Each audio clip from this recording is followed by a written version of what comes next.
Hello and welcome to our 12th session of Hinterlands of Elandria, my new Dungeons and Dragons campaign set in my homebrewed world of Primordia.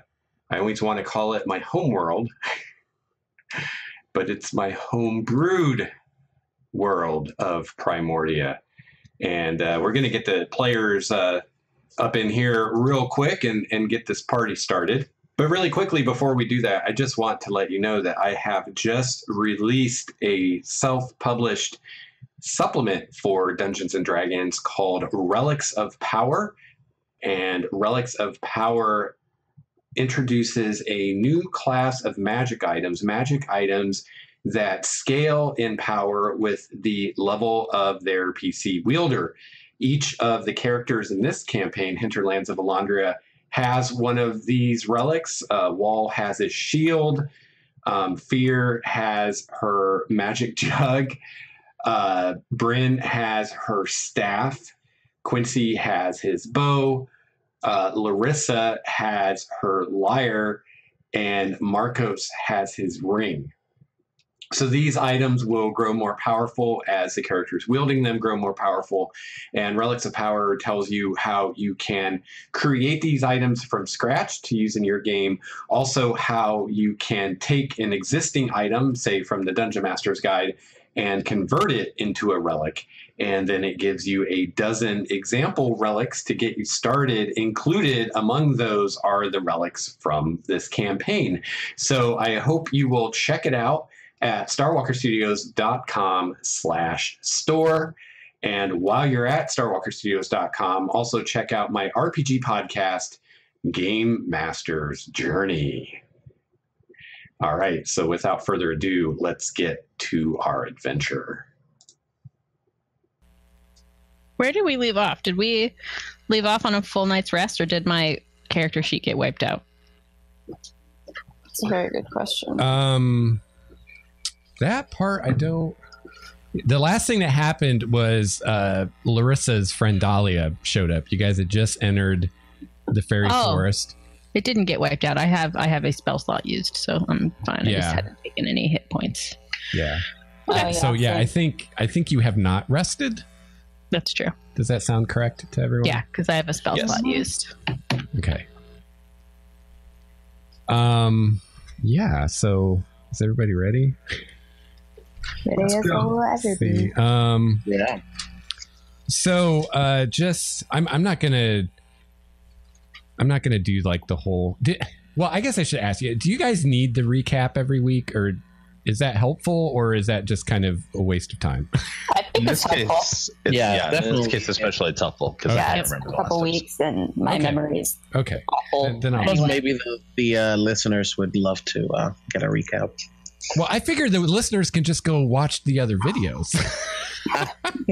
Okay, but maybe they don't always binge them. It's like... Yeah, start at the beginning. Don't start now. What do you think? Right. Go back to number one. No. Okay, so last time you guys were still dealing with some of the fallout from the Rift to the Far Realm. You fought some mutated dinosaurs with tentacles and eyeballs. That was lots of fun. And then you finally made it to the Faerie Forest. You entered the Faerie Forest and encountered a little sprite named Dahlia. And she, it turns out, is Larissa's friend. And I can show you pictures again. Actually, you know what? This probably won't work. I'll try it. Because I already posted these. It probably won't. We also, excuse me, we also strolled in on a giant elk summoned via the bag from... right. Yes. The bag of tricks. The bag of tricks. Yeah, Marcos summoned a giant elk. That's right. Yes. And I will show Dahlia to the folks at home. There she is. Did you guys see that in the chat? Yes. The other chat. Oh, so it worked this time. Cool. Other chat. That one. Yeah. Our little text chat. So pretty. So she's with you guys now, and if I remember right, she kind of showed up right at the very, very end. So you didn't even really have a chance to talk to her or anything. You just gathered that her and Larissa know each other by the way they held hands and like danced around and. But not necessarily because Larissa. And Larissa was like on top of the elk, and I wanted to do that, but it was the end of the session, so we were kind of closing. But I wanted to cast levitate from the lyre and just kind of float down. Okay. From it, make a grand entrance as she is always. Very show offy. That's awesome. So we'll just pick up right basically where we left off. So this little sprite shows up, and I mean she's like Tinkerbell size, she can stand on the palm of your hand kind of thing. And she's very like Larissa, I imagine. She's very hair perfectly styled, very stylish, beautiful clothing. Looks more dressed for a ball than traveling through the wilderness, and seems very excited to see Larissa. Larissa, you have she seems familiar to you. Like her face seems familiar, her voice seems familiar. Mm-hmm. You have vague impressions of memories of times you spent together, but it's kind of like remembering a dream from a long time ago. It's like it's more of a sense of a memory than a real memory. Okay. So yeah, it might be a little awkward for you because she remembers everything and she starts talking about these crazy escapades you guys used to get into, and you don't really remember the details, but it sounds like you guys got into a lot of trouble together. I wouldn't doubt it. But Larissa is the kind to like hug first, ask questions later. So she was just all into, the Larissa, Dahlia, friend. Like it's like when you see someone that you sort of remember from school, and then they're like, "Oh, hey," and they're like, exactly. Like, oh gosh, it's been so long, and you turn away and they're like, I can't remember their name. Oh, hi, exactly, buddy. Yes. Yeah, totally. Like you have my face, but yeah, okay. Like, yeah. So Larissa would say, "Wow, it's been so long. I miss you." She says, yes. She said, I have missed you so much since you've been gone. You have missed so many parties and so many good times. And there's so much I want to tell you. And oh, by the way, I got myself into a little bit of trouble. But we should really get going. It's not safe here. Oh, well, these are my friends. And I just go around and introduce everyone. This is Dahlia. This is Fear. Don't get jealous. She is kind of my friend now, but we can all be friends. Is that okay? My eyes flare up a little. Dahlia looks at Fear very appraisingly. I don't know. And that's Wall, and that's Dr. Quincy, and that is Bryn, and Marcos, and I look, I turn up to the elk. Oh, and that is Miguel.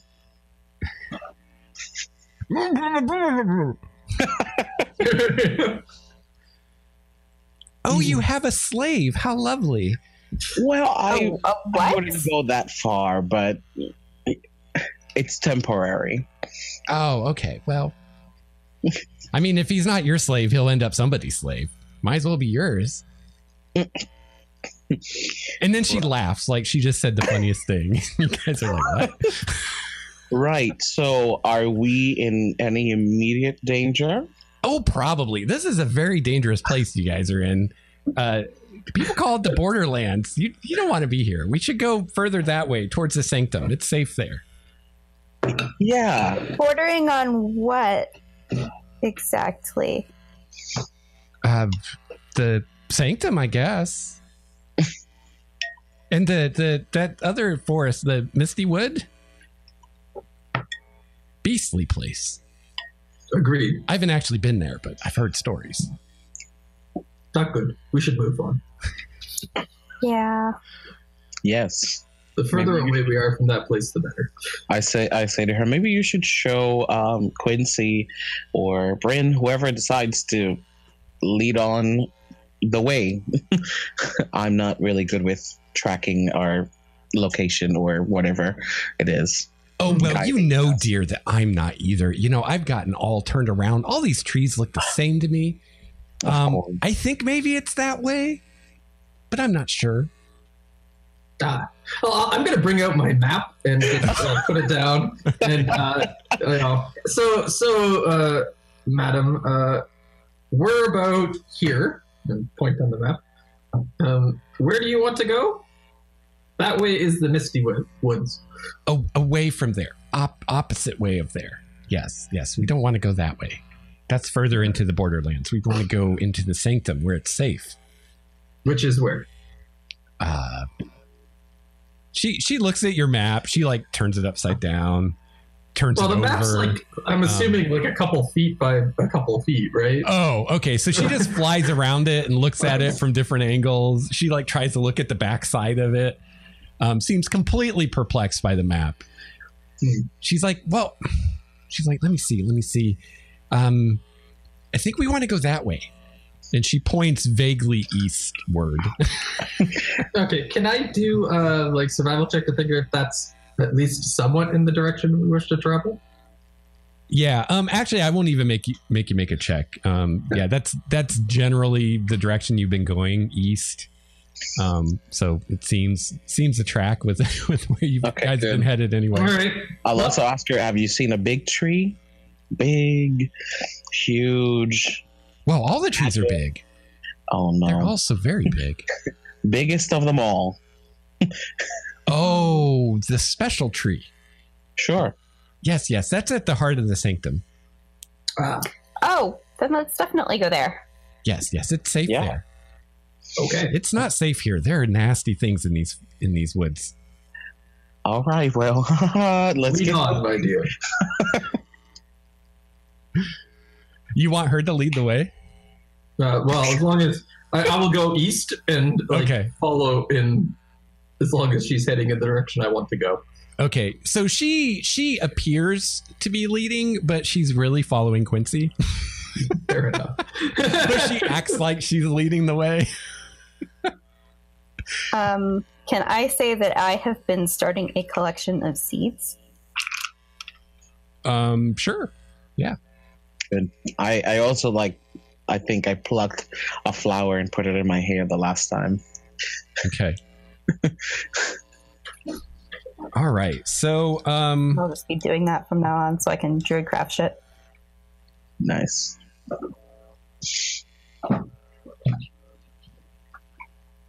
Okay. So you guys travel on, and as you move through this forest, the environment around you gets more and more fantastic the further you go. The trees are even bigger. They look even more wild and untamed. A lot of the plants glow. They'll either have flowers or berries that glow, or the entire plant might have kind of a radiance to it. The animals that you see look at you with gazes that seem far too intelligent to be normal animals, and watch you quite curiously as you pass by. And but other than that, other than things being a little more fantastic, I mean, it seems like you're traveling through kind of the same terrain that you did before. It's just that the plants seem very different. A lot of them you don't recognize, or they're very kind of fantastic versions of plants that you do recognize. There seems to be a soft, almost music coming from everywhere, and you eventually realize it's the sound of the wind going through the leaves and the trees, but it makes this almost like wind chimes kind of musical sound. That's nice. And it seems like a pretty nice place. And you guys travel through this, and the further you go, the more fantastical things seem. The mist fades away, the kind of omnipresent mist that you guys had seen in the Misty Wood. And you guys travel for some time, kind of led by Quincy. For maybe the first hour or so, Dahlia kind of keeps up the charade of leading you guys, but then seems to get bored with that and flies back to Larissa and starts asking her a million questions about what she's been doing and what kind of adventures she's had and things like that.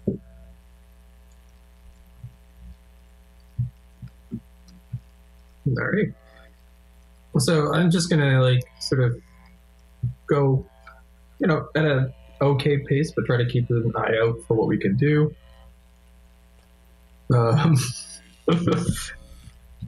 Is there any sort of distinctive features that I can see? Like anything that I think I heard these sorts of fairy woods and things like that tend to play tricks on people traveling through them. At least I think I've heard that sort of thing. Yeah. Let's see, what would that be?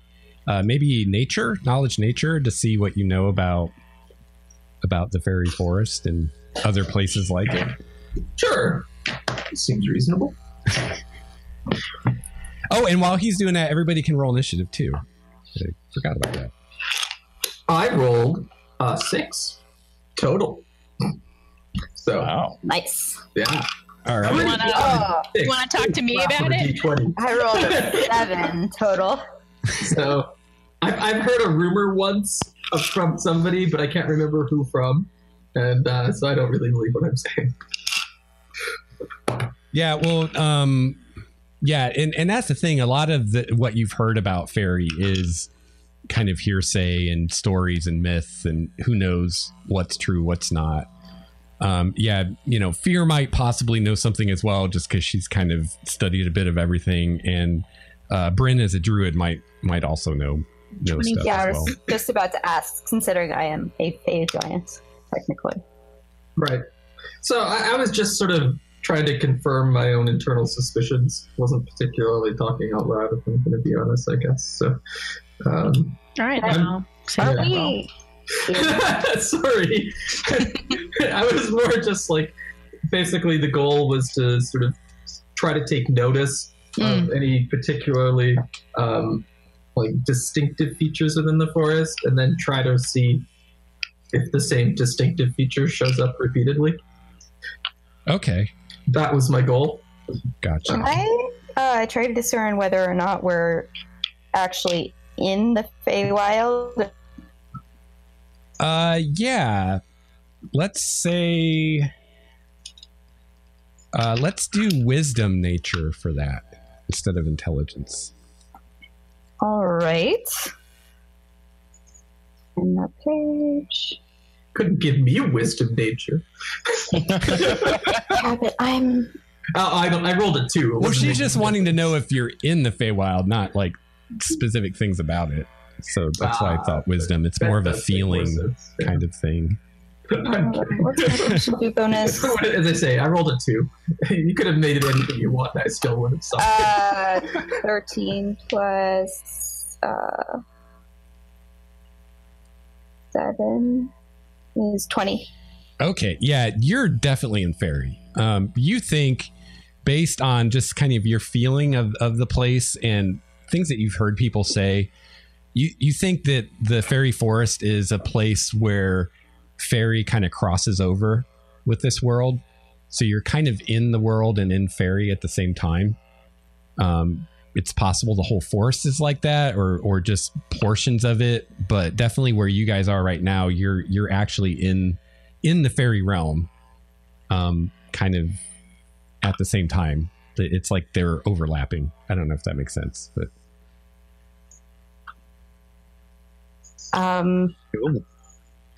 guys, I think we're in fairy right now. oh yes, we're totally in fairy, Dahlia says. Which technically I'm not supposed to be here, but we are on the edges. I think it'll be okay. I'll say to her, so what kind of trouble were you in? Oh, my dear, you'll never believe it. I was exiled. Can you believe it? Me exiled? I just pause, just thinking about what that could mean.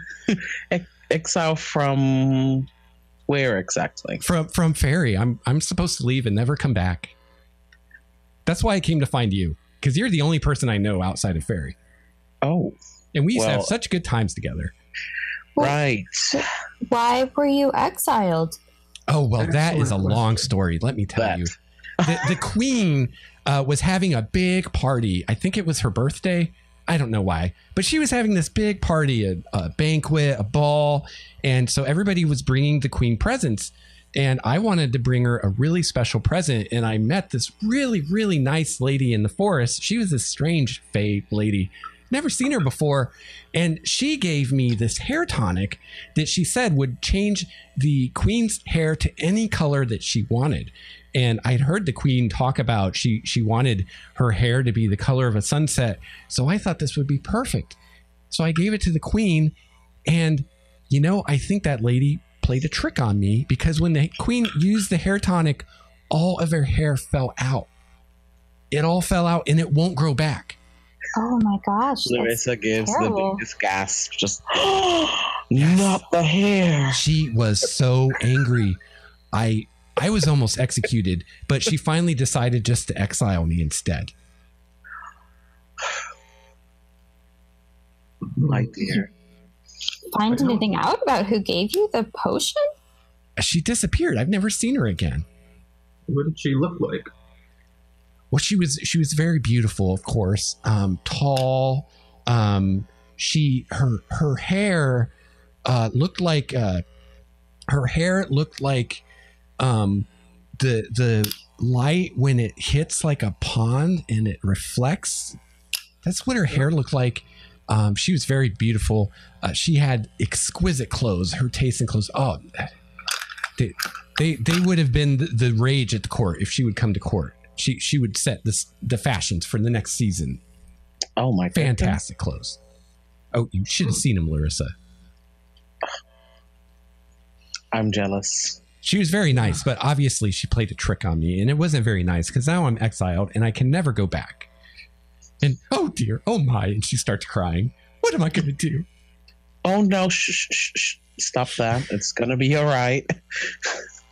I mean, you're really little. Could you like hide in like one of our bags or something? I mean, I don't know. Do we really want to be associated with somebody who's been exiled? Well, it wasn't really her friend, so I don't know. Well, fair enough. Well, we'll put this one under Larissa's responsibility. Yes. Dahlia, could I ask you a question? Yes, of course. I was just wondering if this is Faerie. Have you seen any furbolgs in Faerie recently? Furbolgs. You know, like me. You know, big.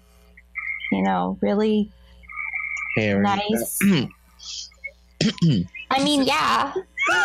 But you say that like it's a bad thing. I'm confused. No, not a bad thing at all. And you see Larissa look at her arm, making sure that she doesn't have any hair, that she's shaved it off.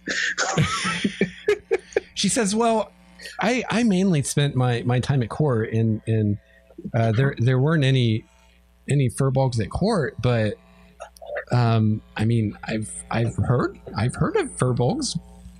I've just never seen any. Oh, okay. Well, thanks. That's not, it's not strictly true. You see one now. Right. So this is your first. Hi. You're right. You're so tall. Are all of I you that get that tall? a lot. Yeah, pretty much. I'm pretty average. She's really good at picking the berries that are really, really tall for us to get at. Yeah, I'm always getting things off high shelves for these people. It's just like, you have mage hand. You could do it yourself. Whatever. Did I say that? I didn't. It's not mage eyeball. I can't see that high. I can only grasp invisible hand. It's not helpful. I can't even feel what I'm touching. No, it's okay. I'm happy to do it. It's fine. I owe you like 3 levitates. I don't know what you want from me. All right, I'm gonna get initiatives from you guys real quick. It's probably easiest if I just call out for them. So, Bryn, what do you have? 7. 7. Wall? 15. 15. Larissa? 10. 10. Fear? 17. 17. And Quincy? 18. 18. Cool. All right. Got that. In case we need that later. I don't see how that could possibly come up. Yeah. Right. Probably won't, but, I like to be prepared. Fair enough. At least this time, Miguel did not get the highest initiative for once. Oh, good. So He did the last Literally, 2 for times. once. Yeah.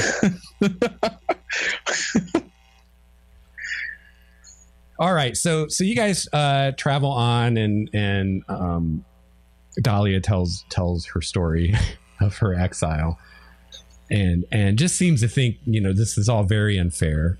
She didn't do anything wrong. It's not her fault. This Fae lady tricked her. And really, we'll kind of just go on about her sob story for as long as people will listen, just trying to get sympathy. Oh, yeah, Larissa's all over it. She's Quincy moves on. I prestidigitated tiny violin sounds.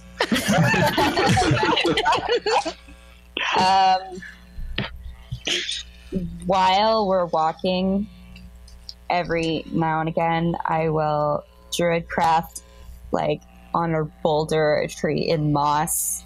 I'm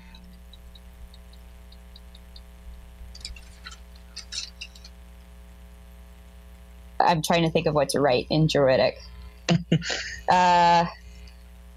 Just like Naughty limericks? Bryn was here.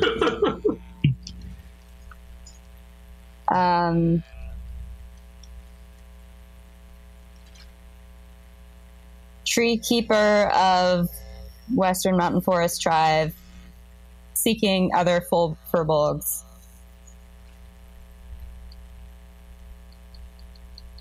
Please respond. I don't know. And you're carving this into a tree, or I'm growing it in moss. Oh, okay. In druidic symbols. Gotcha. And I just wanted to ask you about this, Phoebe. So you're the first player I've ever had play a Furbolg. I mean, this wasn't even a thing in my existence until now. I never even heard of Furbolgs as a playable race. So, I didn't hear about them until you presented them as an option. I was like, oh. Yeah. So you probably know more about them than I do, because you've probably read this stuff more than I have. I've become a bit of an expert. Okay. And because you're playing one, like I'm inclined to kind of give you pretty free reign when it comes to kind of defining like what the Furbolg are like as a people and things like that. So you mentioned that they're of a Fae origin. So I didn't know that. That sounds pretty cool. I mean, kind of. I can bring up the Volos page somewhere. Well, and that was what I was going to ask you, was that something that was in there? They or is are that... of somewhat Fate origin, the same way that like gnomes are. Okay. Like, I don't know. They have ties to the Feywild, but...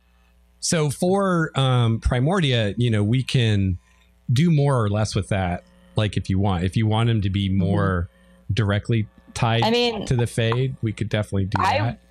I don't know how tied to the Fae they could be. I'm just thinking like if any tribes or clans maybe plane shifted, Like a high level druid would be like, hey guys, let's get the fuck out of here. Like during the breaking. Oh, I got you. Or like, what if they're here?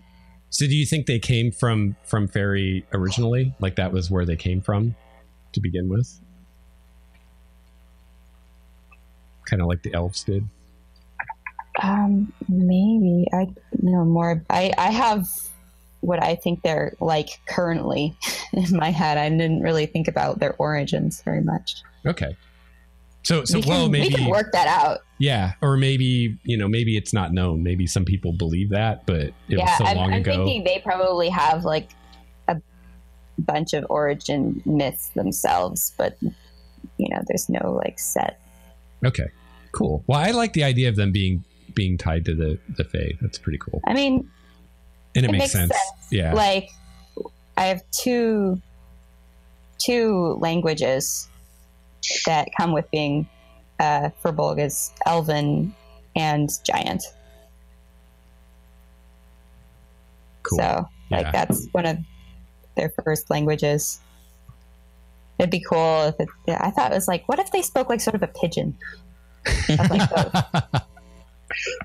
Cool. Yeah, I dig it. Yeah. So yeah, like I said, you're the first one to play one of these people. So feel free to take license with their culture and you've done a lot of that already, and I really dig like what you've done with them, and them being like kind of pacifist but not like all the way pacifist. I mean, I have gone basically with just what's in Volos, okay, and added some of my own stuff, but I've basically used Volos as a backbone. Cool. Yeah. Cool. Awesome. Well, keep on. I'm digging it. Okay. I'm glad. I didn't want to overstep your world building. Yeah. But... See, that's kind of in the gray mist. So there's lots of room to do whatever you want. All right. So you guys travel, and Dahlia, for the most part, kind of tells her story. Occasionally, she urges you guys to hurry. She seems a little nervous about where you guys are for some reason. And you travel for some time, and you start getting a little tired, a little hungry. Figure it's time to take a break and eat something. And you look up to the sky, especially the more survival type among you. Look up to the sky to kind of note the position of the suns, and you realize that they have not moved since you entered the forest. And obviously hours have gone by. You've been hiking, you're tired, you're hungry. But looking around you, you see no sign that any time has passed at all. And it's kind of bizarre. Would I know anything about that? Can I make a... Yeah, you would probably know, since we've established that your people have some tie to the Feywild, that in Faerie, time is weird. There are stories of people who've gone into Faerie for just a little while, and they come back and like years have gone by, or people have gone into Faerie for years and they come back and only minutes have gone by. It's just really the only thing that everybody agrees on is that time is weird there. But as far as whether it goes more quickly or more slowly or what, it seems impossible to predict, really.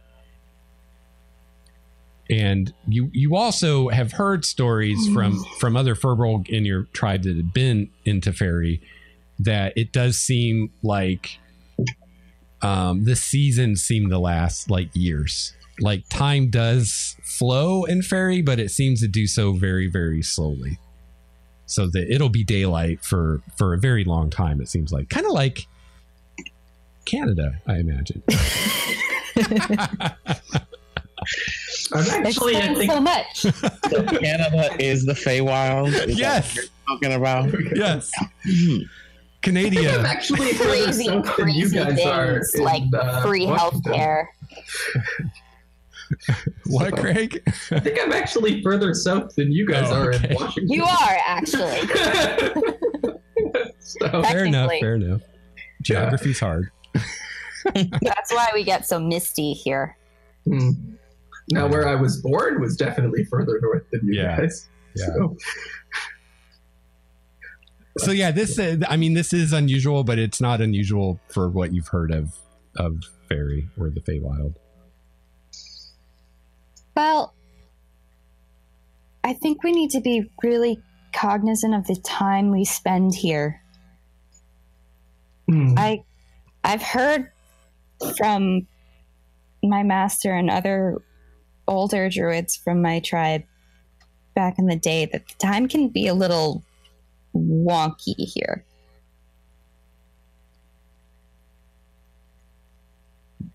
Like Well, if the sun we is reading right. that. what? I remember reading that. It's true. So like we don't want to like leave the forest and find out whoops 5 years have gone by and the entire village has been sacrificed, and that would not be great. Yeah, we have no use for Miguel anymore.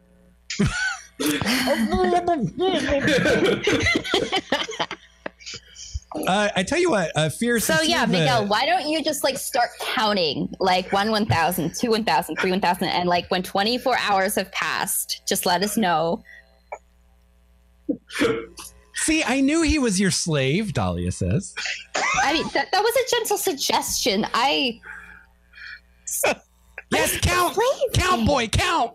Claps her hands at him. Count. She told you to count. We're getting to a dark place. Yeah. No. So Fear, as the bookworm of the group, I would say that you've heard stories, and again, these are stories, so you don't know if they're true, but you've heard stories that some of the powerful among the Fae are said to be able to somehow control this timey-wiminess. Wibbly wobbly.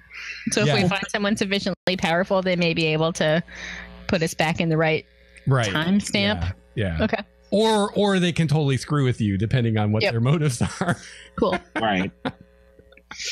Dahlia, where is the queen? Is she near the fancy tree? Oh no, she's quite far, and I can't go back there. I've been exiled. I'm trying to avoid you getting caught being here and associated with us. So this is my question: are we close to you getting us in trouble? Oh, I'll be fine once we get to the sanctum. Destriel won't let anything happen to me. He's my friend. Who's Destriel? He's I guess you could say he's in charge around here. What is he? He's a he's a unicorn. Ooh. Oh, He's why the sanctum is safe. He keeps it safe. that's good. None of the bad fairies can go in there. You should go there then. Yes, I agree. How far? Well, I guess it's probably variable given what I know about Fae. So never mind. Let's just carry on.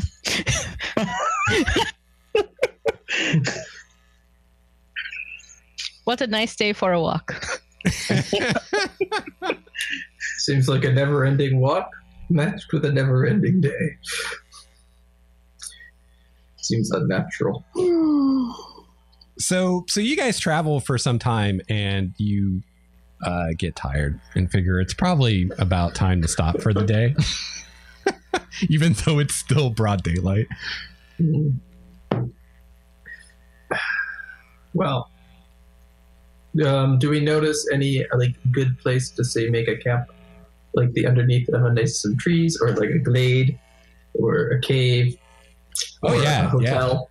Yeah. You pass lots of very nice looking campsites. Oh. Well, the one that was most recently passed, I think we should go to that one.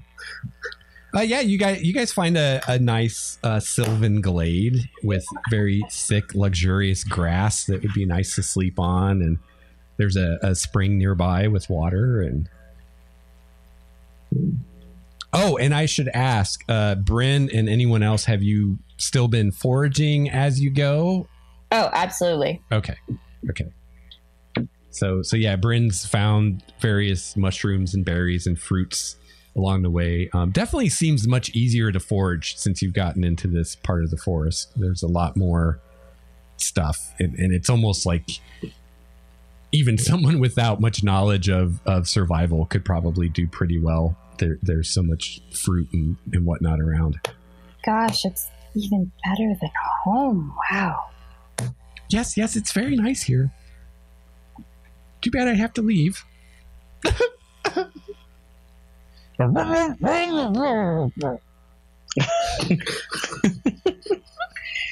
Just you.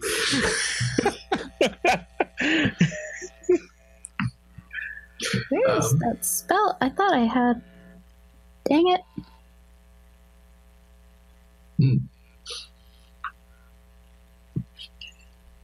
Oh, I'm exhausted. Well, I don't know. This entire place puts me on edge. I'll happily take first watch. Should be easy enough. Sort of looks around at the broad daylight.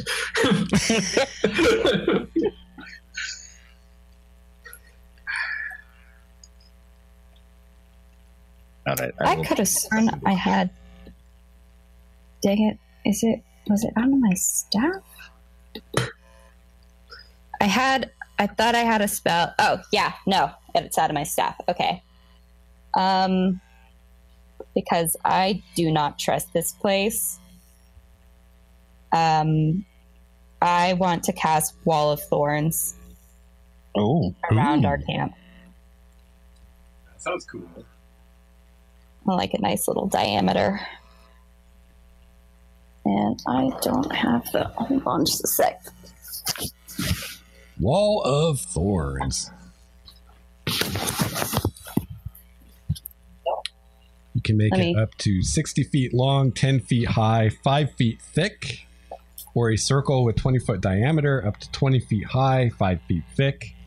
Wow, that's pretty impressive. It's quite the thorny wall.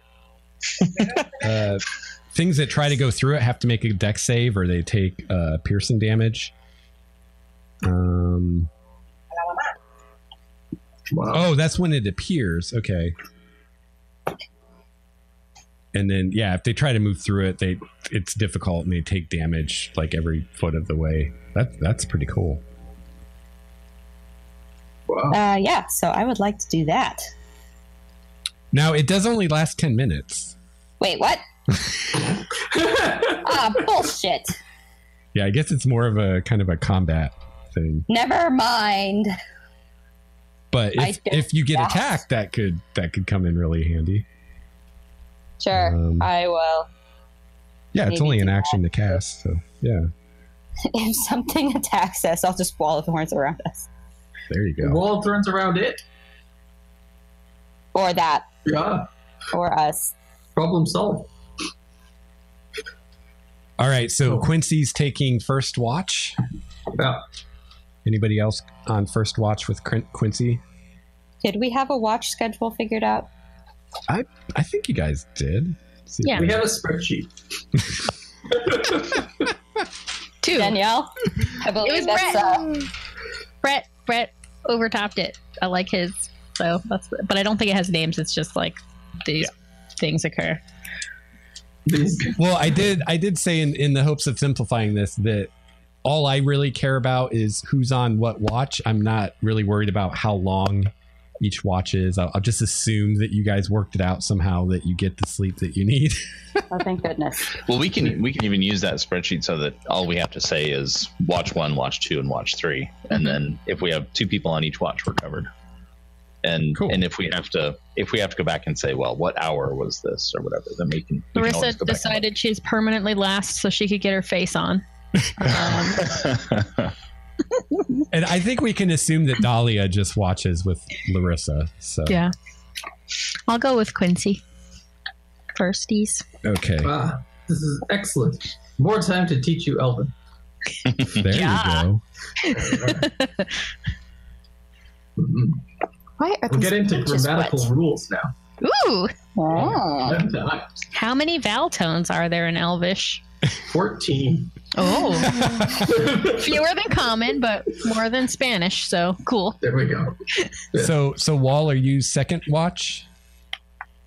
Correct. Yeah. And Bryn, are you second watch too, or? Sure. Okay. Primordial is all consonants, so it's a real challenge to learn. And then Marcos is third, maybe? Marcos and Larissa. And Dahlia. And Dahlia. Not that Dahlia does much watching, let's be honest. She's just talking all the time. She's really good at detailed makeup application, though, so she's going to be really clutch for Larissa, I think. Yeah, right. Also, this particular time, Marcos's watch will be quite quiet, so at least there'll be some conversation. Yeah. Hey, Lex. Yes. What has the terrain been like here? It's fairly hilly. Okay. Very like tough to navigate, or still walkable, that kind of a thing. It's not too bad, but it's definitely like you're doing some climbing, and okay, it's more hiking than walking, but it's passable. Okay. And actually, since you've gotten in the fairy part of the forest, it actually seems a little easier going for some reason.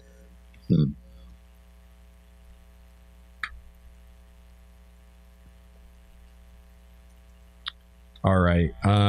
So I lost my page. Oh, here we go. All right. So Quincy and Fear take the first watch. The rest of you, after you have supper and whatnot, attempt to sleep. And those of you who are sleeping have a very how would you say, a very fitful sleep. You toss, you turn, you have very vivid and bizarre dreams. And yeah, it's weird. Kind of like, almost like fever dreams. If you've ever had like fever dreams where you don't really know if you're awake or you're asleep half the time. And like, it's kind of this, sometimes you're just thinking weird things. Sometimes you're dreaming weird things. It's kind of hard to tell when it transitions from one to the other.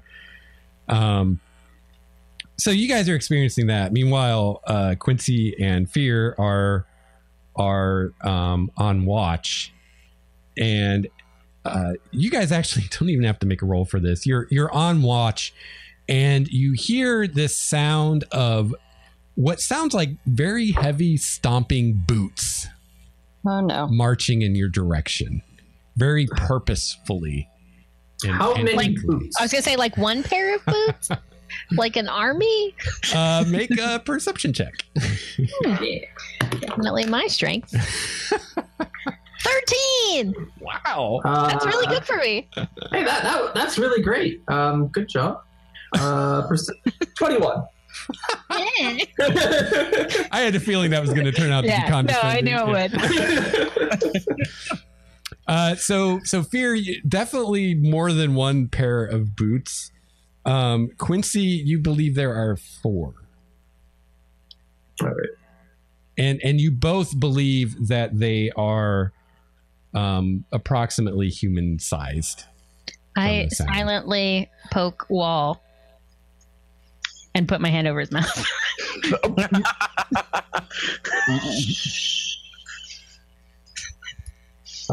I'll go over and wake up Bryn. Okay. And I'll do the same with Larissa. Okay. Not the hair! Not the hair! Not the hair! Mommy, Mom, Dad, what? What's going on? We have got to work on our discipline. Next time we let them get stomped. Sorry, I was having really weird dreams. What's going on? Boots. Fairies wear boots. We can talk about. I say we can talk about fashion in the morning. It's a sale, Larissa. A sale on boots. Midnight sale. Oh, where? I said, do you want me to provide protection? Or do you want to stealth it out? I think we should explore what's happening. Leave protection as an option. Okay. So about then, you guys hear this little voice scream out of the forest. Ay-ya-ya! Oh, balls. In a language that maybe you don't understand. I don't know. What? Is it Sylvan? It is Sylvan, actually. I speak Sylvan. It says, kill the infidels, bathe in their blood. That's it. I cast Wall of Thorns. And here come the brownies. Yeah. I've seen Are they this selling movie. cookies, though? Yeah. 4 boxes, please. All right. So Bryn hears that and manages to throw off her wall of thorns. Does anyone else understand Sylvan? Mm-mm. No? Okay. I understand it was aggressive. Yeah. Yeah, do we hear the aggressiveness? Yes. And actually Dahlia understands it and she says, "Oh shit." I'm on my Language, my dear. They want to kill us. They're infidels. Get ready. I don't know. Wait, they want to kill us? Yeah. No. Bathe in your blood. No. There was I don't know definitely what? something about blood bathing. All right. My Sylvan is a little rusty, but like, oh god. So you can definitely surround the camp in your wall of thorns.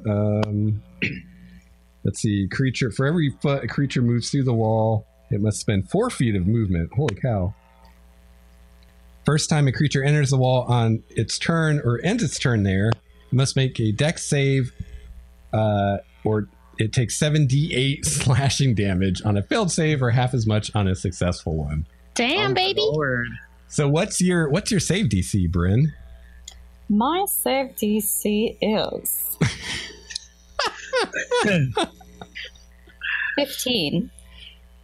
15. All right. Dex save. All right. Let's see how we do. So sorry, my save DC isn't augmented by my staff, right? Correct. It Yeah, okay. just affects your spell attack. Yeah. All right. All right. Well, two of them made it. Two of them failed. So wow, this might be the quickest encounter ever. Okay. Wall of thorns. We were just trying to sleep, man. 7 D8. Yeah. All right, let's pick out my D8s.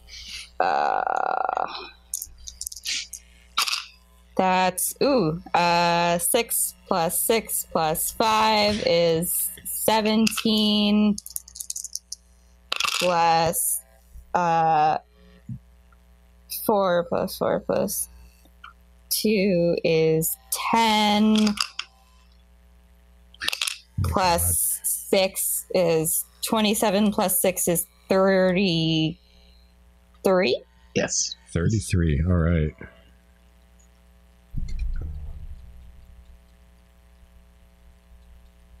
Unsuccessful. 16. I'm just going to use my calculator. Handy dandy calculator.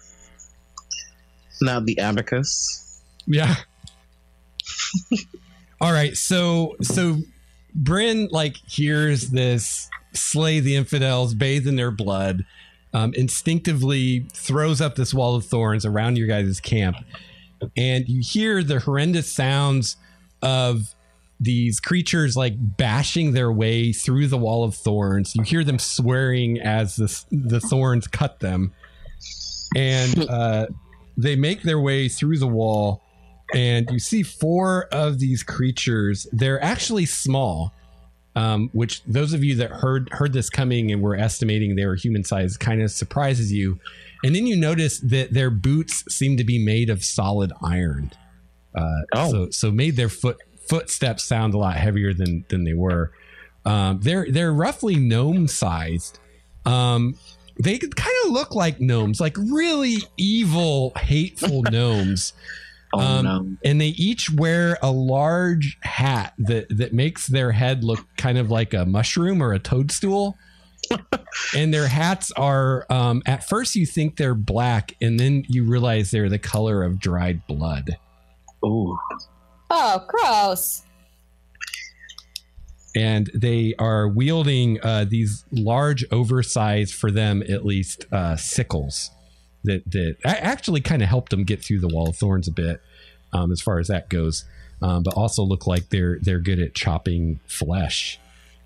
And they are cut up and bleeding from the Wall of Thorns, and they look pretty pissed off about that. And they run forward to attack. Whoops. So did the Wall of Thorns manage to kill any? No, but it wounded 2 of them pretty bad, and it hurt all 4 of them. But 2 of them are bleeding pretty heavily. And let's see, who will they attack? We'll let the dice decide. That's nobody. Well, I suppose that's fitting as one runs up to attack Bryn. I thought you were going to say Larissa. Yeah, that's usually who everybody goes for. Oh wow. So and next with the shield.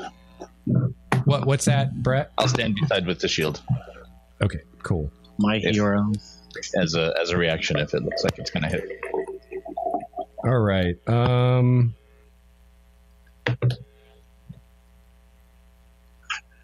Okay.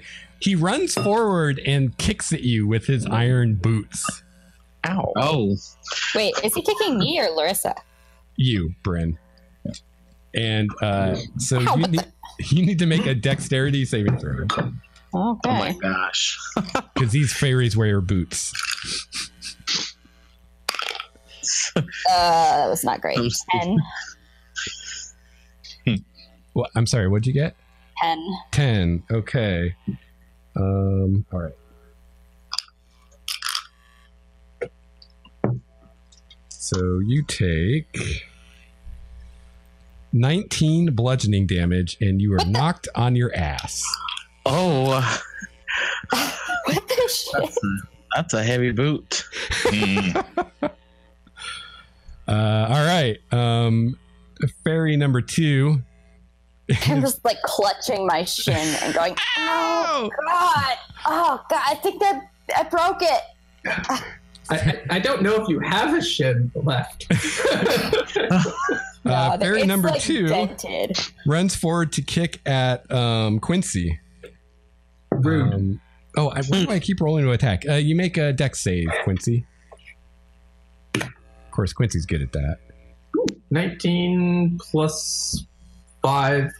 All right, so you evade as it kicks at you. Okay. Fairy number 3 comes at Wall, so make a dex save, Wall. Okay. Do I still have +4 with the shield? Does that come in place? Say what? Let me roll. It's 13, and we talked about the shield adding to my dex because of Shield Master. Oh, yeah. Would that still work with a kick? Yeah, I mean the target's only you, so yeah, I guess it would apply to that. Okay, so 17. Awesome. So that's cool. So this guy run and they actually like jump and kick with both feet. Jeez. And so this guy runs forward and he jumps and he kicks out with both feet, and Wall just like squats down, like plants and like meets it with his shield, and you guys hear this ring as these iron boots hit Wall's shield, and this guy kind of bounces back. He's like, yeah, it sounds like a bell ring. And so that was number 3. Number 4 is going to kick at Fear. So make a dex save. Fear versus Fairy Boots.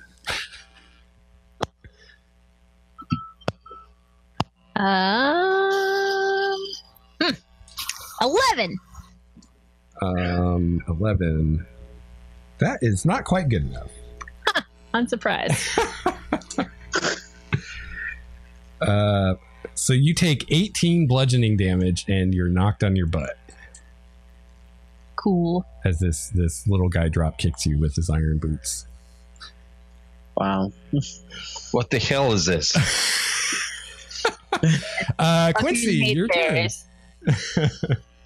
Wasn't I ahead of Quincy in the order? Were you? Yeah. Right? Or no?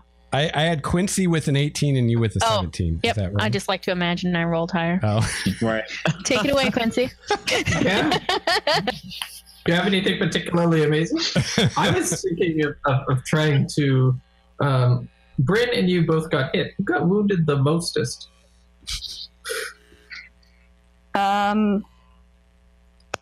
I got 19 points, but I'm at 24. Oh, all right. Yeah, so you guys are okay. At higher than that. No, I'm at the same. But honestly, like, take care of the wizard, please. Yeah. Well, I have potions and shit. I'm okay. Yeah, but I have beast shape, so. All right. All right. Well, in that case, I'm going to do something a little different. I'm going to reach over to the wizard, and I'm going to cast Protection from Good and Evil on you. Mm-hmm. So, what does that do? Gives you until the spell ends, one willing creature you touch is protected against certain types of creatures: aberrations, celestials, elemental, fae, fiends, and undead. It grants several benefits. Disadvantage on attack rolls against the target. You also can't be charmed, frightened, or possessed. Thank you. So they have disadvantage to hit you. Pardon? Disadvantage to hit. Yeah. And they can't possess you or charm you. There's that Canadian health insurance. Yes, we believe in preventative. I'm going to cry over here with my pre-existing conditions. Wait, is My very several in your pre-existing chin a pre-existing condition? Wait, what? Is a broken shin from a fairy a pre-existing condition? Oh, I was talking about Phoebe. Okay, so the condition is just being. Well, I don't know. So Quincy calls upon Dayanara to protect Fear. And Fear, as he casts a spell, you feel this warm wind blow around you and kind of settle over you, and you feel protected. So you smell the like springtime, basically. Yeah. Oh, that's lovely. Yeah. Mm-hmm. Very nice. It smells like damp earth and flowers. Is it addictive? This is Dayanara, not Hoppus. Let's face it, everything's addictive, really. I mean, am I right? It's like if you had to choose between not being protected and being protected, I think you'd usually choose one. I promise you, I don't plan on casting it on you consistently, like or always. But yeah. All right. Anything else you want to do, Quincy? That's an action. I will concentrate on it and move on. Okay. Next up is Fear, the protected. I will use Frostbite. Ooh. One creature must make a Constitution saving throw. I will attack. How are they situated relative to all of us? They're kind of all together, and they're all like within melee of you guys. One's with one attacked Bryn, one attacked Wall, one attacked you, and one attacked Quincy. Well, it's not touch, so I can't attack the one that's attacking me. So I'll attack the one that attacked Bryn because she's down. I guess I stand up. That seems like a thing people might do. Yeah. And then I cast Frostbite on the one that attacked Bryn. It is a Constitution saving throw. Okay. He rolls an 11. They fail, so they're going to take 7 damage, and they have disadvantage on their next attack roll. Cool. All right. Anything else you want to do, Danielle? Nope. That's all. All right, Wall. All right. Your shield is still ringing. This is weird. It's vibrating in my hand. I am going to... You should get one of those non-vibrating shields. They're pretty good. Not when it's made of vibranium. Yeah, you can feel it and it comes back. Very Oh, snap. I just thought that vibrated more. Captain Elandria. Yeah. Laundry. So, yeah. You need a shield made of mufflium. Yes. So when I bash people with it, all you hear is boom. Yes. So the guy that hit me, is he prone now? Yeah, he is. He actually bounced off your shield and landed on his butt. Okay. And he's giving you this kind of shocked look, like that's never happened to him before. Okay. I'm gonna step forward and as a non-lethal attack, hit him with the face of my axe. Okay. Cool. I lost your audio. Oh wait. There, you're back. Okay. That was weird. Unless you were Yeah, miming. Were you miming? Wait, are you yeah. are you trying to keep it alive? Well, I don't know what they are yet. They said they wanted to kill the infidels and bathe in our blood. Yeah, I've heard that before. well, there's no penalty for doing non-lethal. So Yeah. I'm swinging it like a golf club, and just gonna smack him in the head with the face of the axe. Cool. Back into the wall of thorns. Oh, there you go. There we go. Oh, it's a 19 to hit plus Combo. 7, so that's a 26 total to hit. That is a hit for sure. All right. And so let's see. Oh, so the attack is 1d8 plus 4. That's 5, so 9 points of damage. Okay. And flock him. Okay, he's still conscious, I take it. Yeah, and actually, now that I think about it, since he's prone, you would get advantage on that attack too. No, okay. Still a 19. Yeah, and he's still conscious. Okay, then I'm just going to follow through, hit him again with it. All right. Hit the same one. Thank goodness for advantage. 17 plus 7 is whatever that is. That hits. Stay in kids school. Stay in school, kids. That is 5 plus. Where's it? 4? 9 points again. All right. Yeah, you messed him up pretty good. You clock him a couple times with the flat of your axe, but he's still conscious. Now y'all stay down. That's all I can do. All right. Dahlia. What is Dahlia gonna do? Dahlia's like, go away, beastly things. All right. All right, 3PO. Right. Yeah, totally. She's totally the 3PO of the group. I wondered if anybody would catch that. Should have known better. Miguel flails around and mumbles, Larissa. All right. All you had to do is be more effective than the previous two that went. Yeah, right. Well, I'm going to cast a Dissonant Whispers on the one who is in front of Wall. Okay. A Wisdom saving throw. Okay. He rolls a 6. Okay. So he will take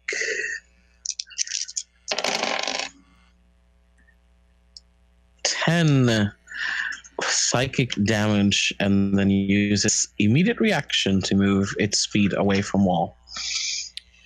All right. So you play this discordant chord on your lyre, and this little Fae dude starts like vibrating to the sound of the chord, and he starts screaming, and he like grabs his head in his hands. He's like, ah! And he like vibrates into two people, and then they both explode. And that's the end of him. All right. I'm going to encourage you every time. I have to watch my shield again. Yeah, it did get a little messy. Bryn. So how many are still alive? There are 3 of them. Okay, how beat up are they looking? 2 of them look pretty beat up. The other one, not so much. They're mainly beat up by your wall of thorns at this point. Okay. The one that attacked you is the one that is the least hurt. Okay. Still clutching my like bent in half, and I'm just like, ow. And then I throw my head back and howl. Like, ow. And 2 dire wolves poof into existence next to me. Oh. As I cast Conjure Animals. Sweet. That's a no, Rick. I'm like, guys, check this out. And then I use half my movement to get up, and then I also turn into a direwolf. Okay. Are you distinctive from the other direwolves? I'm a little bit redder. Okay. That's good to know. All right, so it looks like these guys One of them are like Fae spirits, kind of. Yeah, so these guys have their own initiative, so go ahead and roll initiative. Yeah, I'm going to do that.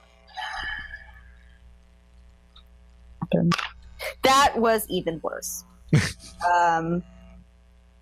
Let's see. Oh, man. Okay. +2 initiative. 5. Okay. Well, the good news is they're going to go next because you were at the end of the round. So, yay! That actually worked out.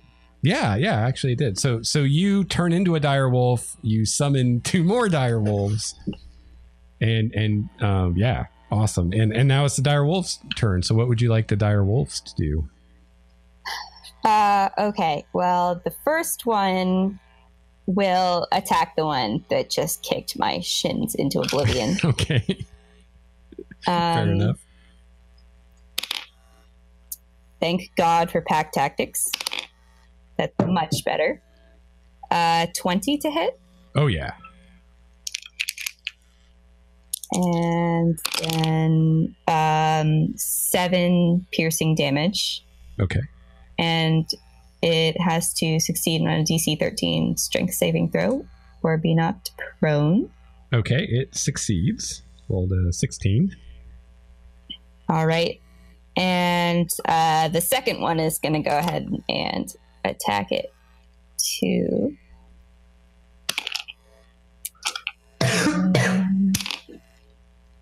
Yeah, okay. That's 21 to hit. Oh, yeah, that's a hit for sure. All right. And that's balls. That's only 5 damage, but it has to make another saving throw. Okay, it rolls a 15. Yeah, it succeeds. Okay. So yeah, these 2 wolves like maul this fairy guy and bite and tear at him, but he manages to stay on his feet. And he's looking pretty messed up now. Go dire wolves. All right, back to the fairy dudes.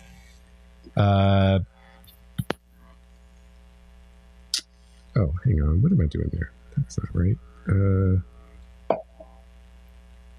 There we go. So let's see. One is going to attack. Actually, let's roll. That's not a person. One is going to attack Fear with his wicked sickle. With a disadvantage. Oh, is that all the attacks or just one? I have disadvantage on all attacks because Craig blessed me. Oh, right. Quincy. Okay, yeah. Quincy, yes. Well. So that is Craig's avatar. He swings at having you. Craig around is a blessing. He swings at you 3 times. The first is a 12. Oh gosh. The second is an 11. Miss. And the third is a 12 again. That disadvantage saved your butt, let me tell you. This warm air is so good. So good. I just whisper a quiet thank you to Diana. Me too. All right. Yours can be low. Quincy, one comes at you with his sickle. That is a... Oh my God, where's the number? There we go. 12. Yes. 18. Hit. 23. Yep. All right. This is gonna hurt. Well, thank you for protecting me. I'll see if I can learn resurrection real quick. Hey, Lex. Yeah. I'll use my shield to interject on the 23. Okay, so I will roll again. So he, in addition to disadvantage, he gets the +2 to armor class, right? No, this is just to interpose the shield, not handle Elandria. Okay. So I'll take a +2 to AC if I can. I can do it as a reaction. Yeah. Why so is he in Jinxie? his second roll, he rolled a 21, which I think is still a hit. Shit. Yeah, that still works. Yeah, and that reminds me, Brad, I want to get together with you because I have some ideas about cleaning up your shield and how that works. Okay. Yeah, it needs it now. It's got gore all over it. Yeah. Because I was actually listening to Mike Merle's Happy Fun Time or Happy Fun Hour or whatever it's called. Yeah. Which is really awesome stuff. And he was talking about how having abilities compete for resources like actions. And I think I did some unwise things with your shield because I think it's competing too much for like your reaction and stuff. So I think I figured out a way to like, it's still going to do everything it does, but it's simpler, I think. Okay. And will be more useful, but we'll talk about that some other time. Okay. Because I honestly don't remember what it was. All right. So that happens. And then we've got one is going to attack Bryn. And this one is also at disadvantage. Or you know what? Actually, it could attack you or either of the wolves. So I will roll. It actually attacks one of the wolves. So it rolls a... Wait, how much damage did I take? Oh, did I not tell you? Oh, never mind. Just keep on going. I rolled it. I just didn't tell you. You took 6 damage. Total? Well, from that... Oh yeah, I was in the middle of attacking you, wasn't I? I got all distracted. That was from the first hit. Okay, I got hit twice. And then the second one is 10. That's a bit better. 16. Okay. All right, so one of Bryn's wolves gets attacked with an 11 to hit. That misses actually. A 19 to hit. That hits. And a 14 to hit. That is its AC. Okay, so it got hit twice. So the first one does 9 damage, and the second one does 10. Was the first one is that the fairy thing that that has disadvantage from mine, just on their first attack? Yeah. And did you roll it at disadvantage? I did. Okay. Yeah. That I remember. Yeah, do that in my head. Okay. I think it was 19 total. Yeah, and that would... Okay. Is the wolf still... Yep, it's still fine. Awesome. Nice. All right. And 2 more come through the hedge. So go ahead and roll your damage again, Phoebe, for the Wall of Thorns. Ooh, boy. That was 78, right? Yeah. Right, let me gather up my D8s again. 2, 3. 5 plus 8 plus 3 is 16. Plus 7 plus 5 plus 8. That's 20, right? Sounds good to me. 7 plus 5 is 12 plus 8 is 20. So that was, I said 16 plus 20 is 36. And that's plus 5, that's 41 damage. So it's 41? Yeah. Okay. Rolled pretty well. Wow. Very nice. Damn. Very nice. Yeah, so they come out looking pretty bloodied from the Wall of Thorns. And their speed is severely slowed. Yeah. Once they come in, right? Yeah, they just kind of... They had to take a turn to get through it or something. I don't know. Yeah, it takes them basically 4 squares to move a square. And it's, what was it? 10 feet wide? 20 feet wide? Can't remember. 5 thick. 5 feet thick. Right. Okay. Yeah. So yeah, it takes them 4. It basically takes them 20 feet of their movement just to get through the wall. All right. So one of them is going to attack a wall. They're clearly not very intelligent. They just see a wall of thorns and they're like, now let's run right through that. Yeah, right. Well, they are chopping through it with their sickles, but it's magical, so it still hurts them. Wall, that is a 25 to hit. A natural 1.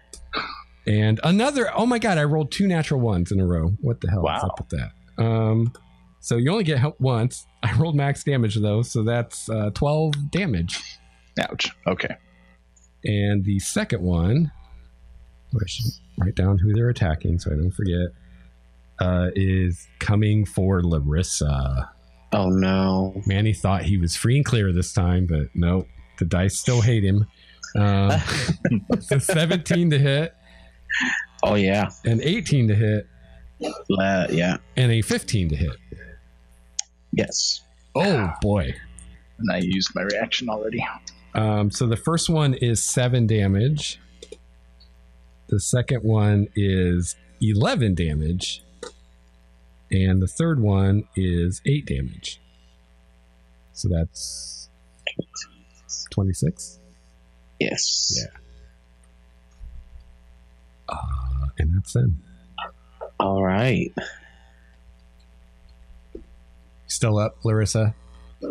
Barely, yes.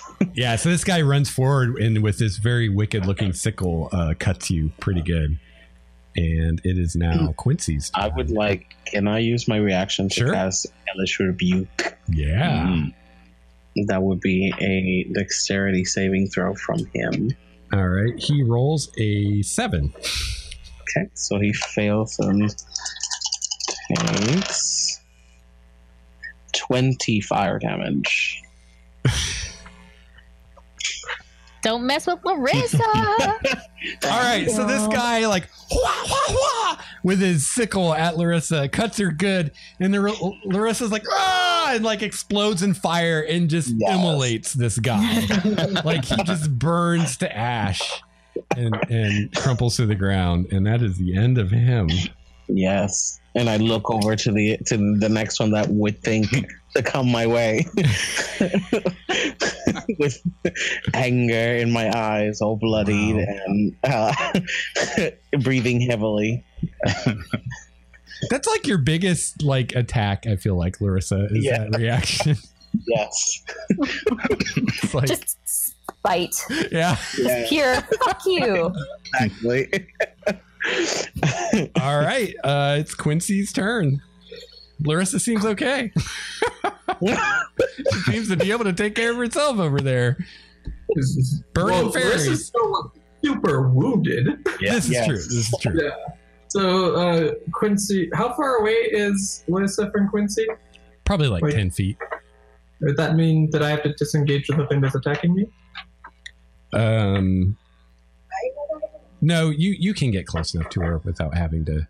All right, so I move over and I'll just cast Cure Wounds on you. At level 2, in order to give you back a bit more. My good doctor. 2, 7, plus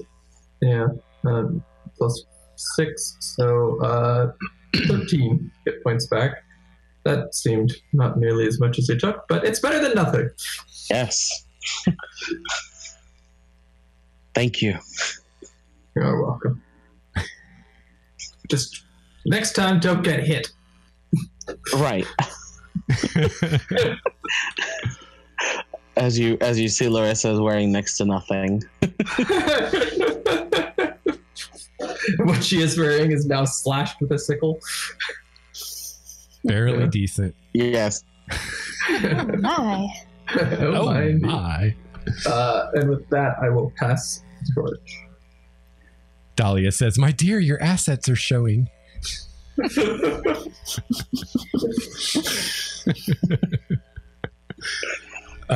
Fear. Is there a way for me to get multiple bad guys somewhere in a 20-foot radius and not my friends? Let me think. Yeah, you probably could if you kind of threw it beyond them. Depending what it is, you might take out a good chunk of the wall of thorns, though. If you're thinking I'm going to cast fireball, sleep. I thought I don't want to cast fire in close quarters battle. I'm casting sleep. Okay, yeah, that won't be a problem. I'm foolish, but not that foolish. Let's see. Oh my god, do I have like no d8s? What's going on here? Sorry, I could have planned ahead better. All right, there's my 3.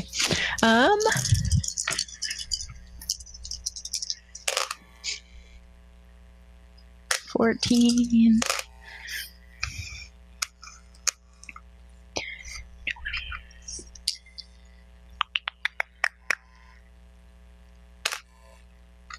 31 hit points, starting with the lowest current HP creature.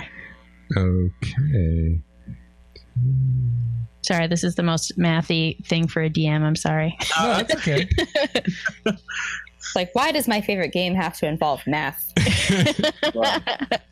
All right, so you put 2 of them to sleep. The one that was attacking Bryn and the wolves, and the one actually that was attacking you, Fear. Good. Both fall to the ground and start snoring. And I'm going to... Can I take a potion as a bonus action? No, that's... Or is that a full action? Yeah. Okay, then I do nothing. All right. Wall.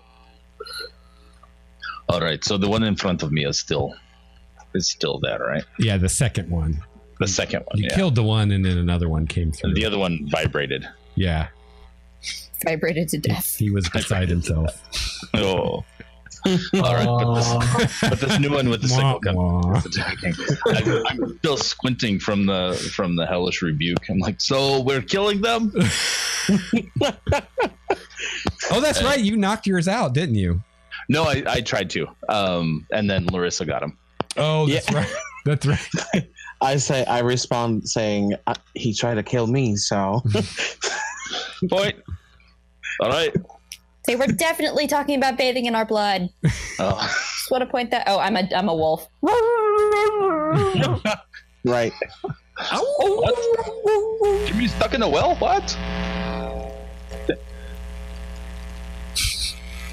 What does that sound? I have no idea. You hear it too, though, right? Yes. Yeah. In my head. Sounds like an electrical transformer. Oh, I don't hear anything. Weird. Someone. That probably means it's you. Yeah, I don't hear anything. Sounds crystal clear over here, guys. I don't know. Strange. Okay, it's gone now. Yeah. Are you using an apple? No. Yeah, no. Flying saucers came and took whoever they needed, so they're gone now. So yeah, I'm gonna hit. Gone with their lives and pretend it didn't happen. That's right. Hit this guy twice. All right. The first one, I'm sorry, I already rolled, was a 10 plus 7 is 17. That's a hit. Okay, so that was, and then my second attack was 19 plus 7 is 26. This time, I'm going to dump a charge into each of these hits for Divine Smite. So it will be 2d8. 2d8 plus... Where'd it go? I just looked at it. 2d8 plus 4. Oh, no, I'm sorry. That's 3d8 plus 4 because it dumps 2 charges. Or spending 1 spell slot gives me 2d8. Okay. Yeah. Yes. Crap, here comes the math. All right. We have 7. I made it easy. 11 points for the first one. Oh, I'm sorry. No, 11 plus 4. 15 for the first one. Okay. Second attack is really nice. 6, 4 is 10. 18 plus 4, 22 points of damage. All right, you slay him. Wham! Or Now did you want to just knock him out? No, I used Divine Smite. I killed him. Okay. You smote him. He is smited. That's right. Smote. Is it smited or smote? I have no idea. How do we figure that out? Smote. It is smote. It's actually smoot. What? Right. Smite, smote, smate, smoot. Smitten. Yeah. For my wait, for my that's something bonus action. So those are my 2 actions. For my bonus action, I want to use my Channel Divinity. Okay. And cast Turn the Tide. Ooh. So everybody within 30 feet of me that I choose, not the bad guys. Is that a bonus action? It's a bonus action, okay. Yes. Any chosen creatures within 30 feet of me regain hit points. So 1d6 plus 3 up to half your total HP. Cool. So I'm assuming that would only affect my beast ship. Mm-hmm. Yeah, I think so. Yeah, it would affect your B shape, but it should also affect your wolves. Oh, that's nice. And so that was so all of you get 7 points back, up to half of your total. Yeah. So I can't like fully regain if you're like down to 1 hit point. Wait, does that mean we can only get up to half of the hit points? So if we're at 30, we could only get to 15, or does that mean we can only heal a maximum of 15? Up to 15 if you have 30. Yeah. So, wolf number 1 is looking. I don't know if that actually answers my question. I don't understand. Do we get 7 hit points back, or is it something else? It heals you up to a maximum of half your hit points. So you can't go higher than that. Like if he rolls higher, if you have 30 hit points and he rolls higher than 15, you only get 15. You don't get like 7. Okay, that's not if you're at 12 hit points out of 30, it would only bring you to 15 and then it would stop. Yeah, that would be kind of dumb. No, that's how it works. You would only get 3 more hit points. It can only heal you up to half. Yeah. Okay. What? Brett? Yeah. I thought I read it wrong then. I don't know. Well, I'm just going by what you said, and that's what it sounded like you said. Yeah. That's where the ambiguity was, right? Yeah. Is it the maximum healing value is... Well, what's the spell you're using, Brett? Half of your hit points. Is this Xanathar's or PHB? Which spell is it? PHB. It's Paladin. It's a Paladin thing. Paladin. Channel Divinity. Turn the Tide. Turn the... There must be a different oath. Which oath are you? No, this is probably in Skag. This is Crown. Oath of the Crown. Here, I'm looking at that. I'm pretty sure it just heals you to half, because I think I remember this. But anyway. Here we go. As a bonus action, you can bolster injured creatures with your Channel Divinity. Each creature of your choice you can hear that can hear you within 30 feet regains hit points equal to 1d6 plus your Charisma modifier, minimum of 1. If it has no more than half of its hit points. If it has. Oh, so it heals you that amount as long as you have less than half. Less than half. Okay. So, and the amount that it heals is 7. If you have less than half. 7. I get nothing. I am 1 point off. Actually, I'm half a point off. Stab yourself. So I did it like 2 rounds early. I'm at 17 out of 33, which is exactly 1/2 more than Yeah, so my wolf does not get I tried. No, you can have half. You just can't have more than half. So if you're at exactly half, it heals you. No, it says that if you are less than 50% of your hit points, you gain the healing. No, it says if it has no more than half its hit points. So if you have more than half, it doesn't affect you. If you have half or less, it affects you. Right, and I am at 51%. Yeah, so you're that sucks.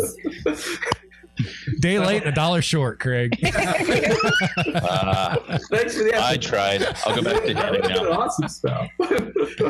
I liked Quincy's warm breeze better. It did more. Yeah. Me too. All right, that's all I can do then. Didn't do anything bad. That's pretty cool, though. Well, you guys can't give Brett a hard time just because everybody else is full casters. You know, right? This caster elitism has got to stop. I mean, I'll just go back to smashing things. No, I do better. Your heart was that. No, you're a very good healer. Don't let anyone tell you otherwise. all right. Dahlia. You know what? Let me look. Maybe she can actually do something useful. But would she? Right. Well, yes, Probably she would. not. Go ahead. She strikes a pose. Well, it depends. It depends what she could do, I guess. If she would do anything. Fairly certain her only action is get exiled. It's not a great action. You can really only do it once. But... Oh, yes, she can do something useful. She turns invisible. Useful for her. It depends on the context. Larissa. Well. What about Miguel? Well, he can't do much He's either. tied. His hands are tied. Yeah, literally. Literally. Wah wah. Yeah. I'm going to healing word on myself as a bonus action. You know, if you keep doing that, you're going to go blind. At least that's what my mom always said. Oh, boy. What's this? 6. And then as my action, I'm going to cast I should know my spells. Vicious Mockery. Yeah, I was just going to say that. On I guess the one closest to me. Okay. I say, by the God. Oh, Wow. poor thing. Harsh. It's like you're not even dressing it up. You're just. Yeah, can you say that again? I like froze for a second, so I missed what you said, Manny. Oh, I say, by the gods, you're ugly. They are quite ugly. So he gets a save of some kind, right? Yes, it is Wisdom? a wisdom saving throw, DC 15. All right, he rolls a 19. Sentiment stays the same. He's still ugly, but he's unaffected. All right. All right. All right, and I would like to... Is anything next to me immediately? No, actually. Okay, well, I would like to move further away from the action. Okay. You hear Dahlia's voice in your ear. Oh, that's a good idea. We're much too close. Is she like traveling with me? Like she's like on your shoulder. Yeah. You just can't see her because she's invisible. Oh, goodness. She's like holding onto your ear. Yeah. Ow, ow, ow. Oh, sorry, I was scared. Not too tight. All right, Bryn. Okay, so how many are still up again? 3 at this point.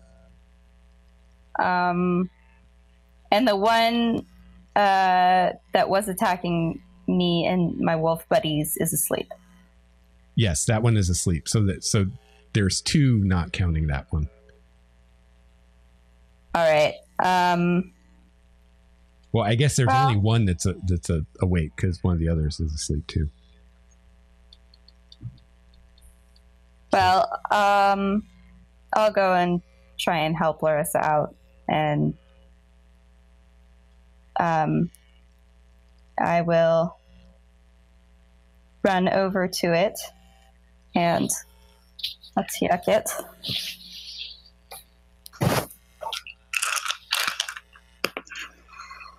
Okay.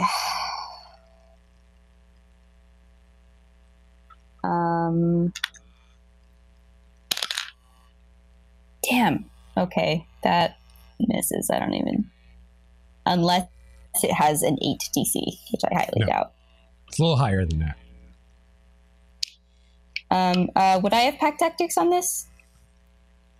Actually? Yeah, I'll say you do. You guys are all pretty close together. This is actually the one that's been messing with Quincy.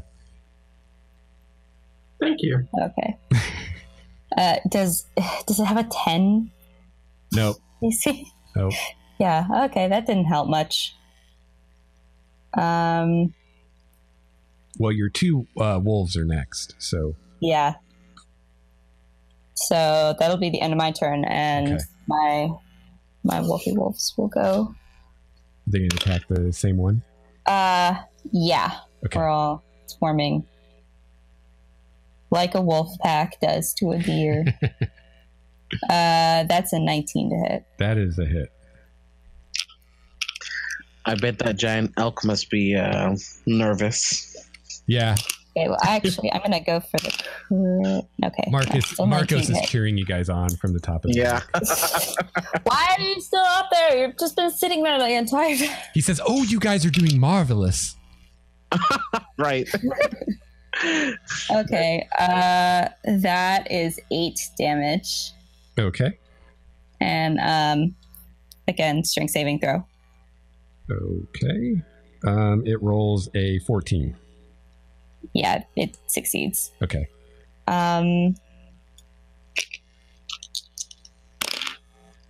That's a 18 to hit the second attack. Yep, that's second a hit. wolf. Okay. And that's 13 damage, and it has to make another save. All right, the wolf actually kills it. Rips its throat out. That's the end of that guy. All right. Well, it's their go, but they're asleep. They don't get another save, right?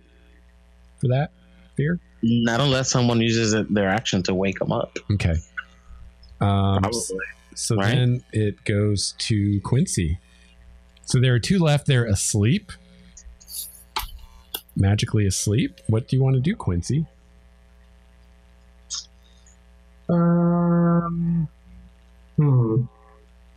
It seems like killing them in their sleep is it's not very good sport. Should we wake them up to kill them? Well, it does seem more sporting, but,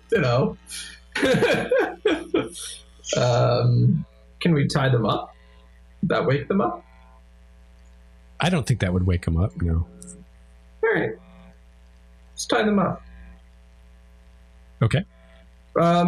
So I think we should tie them up, and I'm going to, at the very last thing, is tie the rope around their ankles, toss it over the back of the giant elk, and then hike it up by their feet so they're dangling underneath a giant elk. And pick up their boots. And their boots are, well, they're above them. So maybe take off the boots. They're heavy. So dispose of their boots and then have them dangling head down underneath a giant elk. Okay. If we need to get rid of them, we could just spook a giant elk, and then that solves both problems. All right. Roll to tie him up. That's intelligence, sleight of hand. I am great at all of these things. Oh boy. 15. Nice. Better than I usually do. One. Right? He hasn't his intelligence. All right, so roll for the second one. 10. All right. They are tied up and slung from an elk. And now I wish to slap them in the face. All right, you slap them away. They start swearing at you in Sylvan. Can I start translate? swearing at them in common. Oh my god. Okay, so then they start swearing at you in common. All right, then I start swearing at them in Elven. They don't know Elven. They keep swearing at you in common. Well, I thought we were having a game going on. Die, you motherfuckers! You ball lickers! Let us go! Calm down, and we shall let you go. Don't calm down, and we shall slit your throats. I'm gonna put my iron boots in your mama's ass! Oh, they're so cute. Can we keep them? And I'll just hold up the iron boot in front of them, and then slap one in the face with it. How dare you! How dare you take off my boots! You will pay for this. I don't think we shall. These can't be comfortable. Right? I'll say, Very honey, comfortable. I said, honey, you need a manicure, a pedicure. Yeah. These toes. Ooh. I do not need a pedophile. I need my boots back. Different. Non-native common speakers. Sometimes Right. they get the word wrong. Fair enough. Lost in translation. I have my wolves. I've switched back at this point, and I'm hopping around on one leg. But I have my wolves go over and just kind of growl at them. Gar. Where did you come from?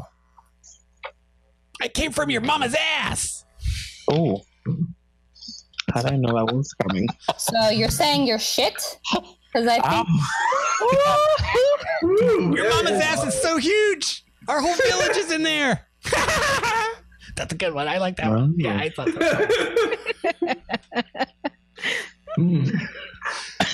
I have an idea. I want to get them to talk, and I feel like something that lives in iron boots for most of its life won't deal with a good foot tickling. Oh no. So I wish to... Quincy, you have fetish or what here? I've heard of these creatures before. They never take their boots off. I think this will work.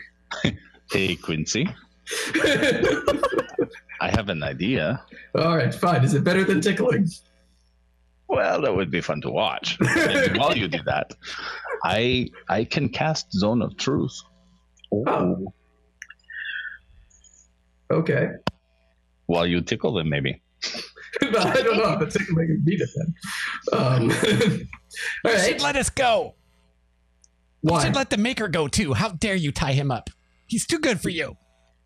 the Who's what? The maker? The maker. Who's the maker? That guy. They point at Miguel. Oh. Tied up beside him.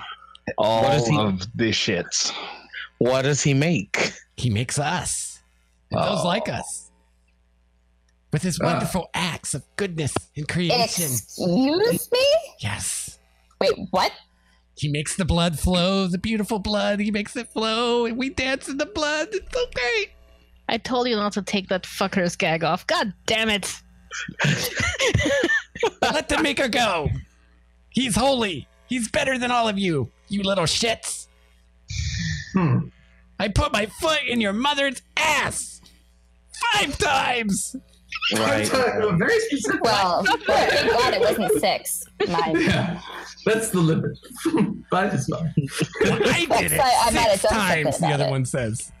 I put my foot in your mother's ass 6 times. This is just... You Weird. don't need to listen to this. No. All right. So, Zone of Truth. I can, but now I want Miguel in here too. Yeah. I walk over to the elk and I pick Miguel up by the scruff of the neck and just like hold him and hold him up. And I'm like, do you have any explaining to do? I'm gonna cast detect thoughts as well while all of this is happening.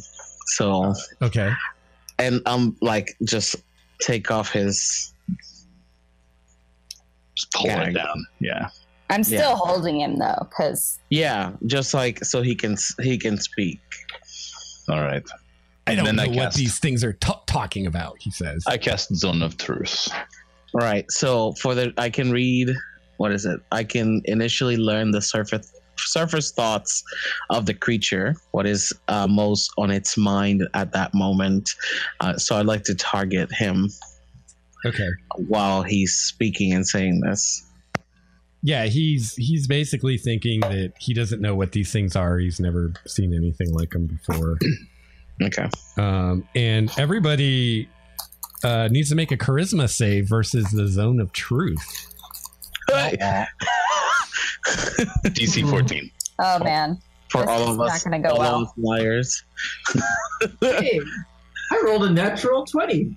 Nice. Does that mean I have to lie? No, that's how it works. That's how it rolled a 5. You can choose to. Oh. That's nice. 19. Okay. 12. I'll be telling the truth. Oh, I should roll for Dahlia. Dahlia failed. Oh my goodness. Can't wait for her to say it. So Larissa and Quincy succeeded at the save. While you also know that unfortunately the two fairy dudes and Miguel also resisted the magic somehow. All right. Can I use my crit for an added effect of one of them failing? No. It has like absolutely no value.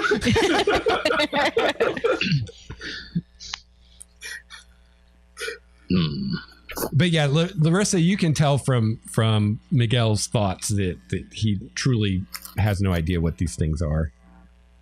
Okay. I want to shift to one of the other creatures. Okay. His thoughts are in Sylvan. Oh.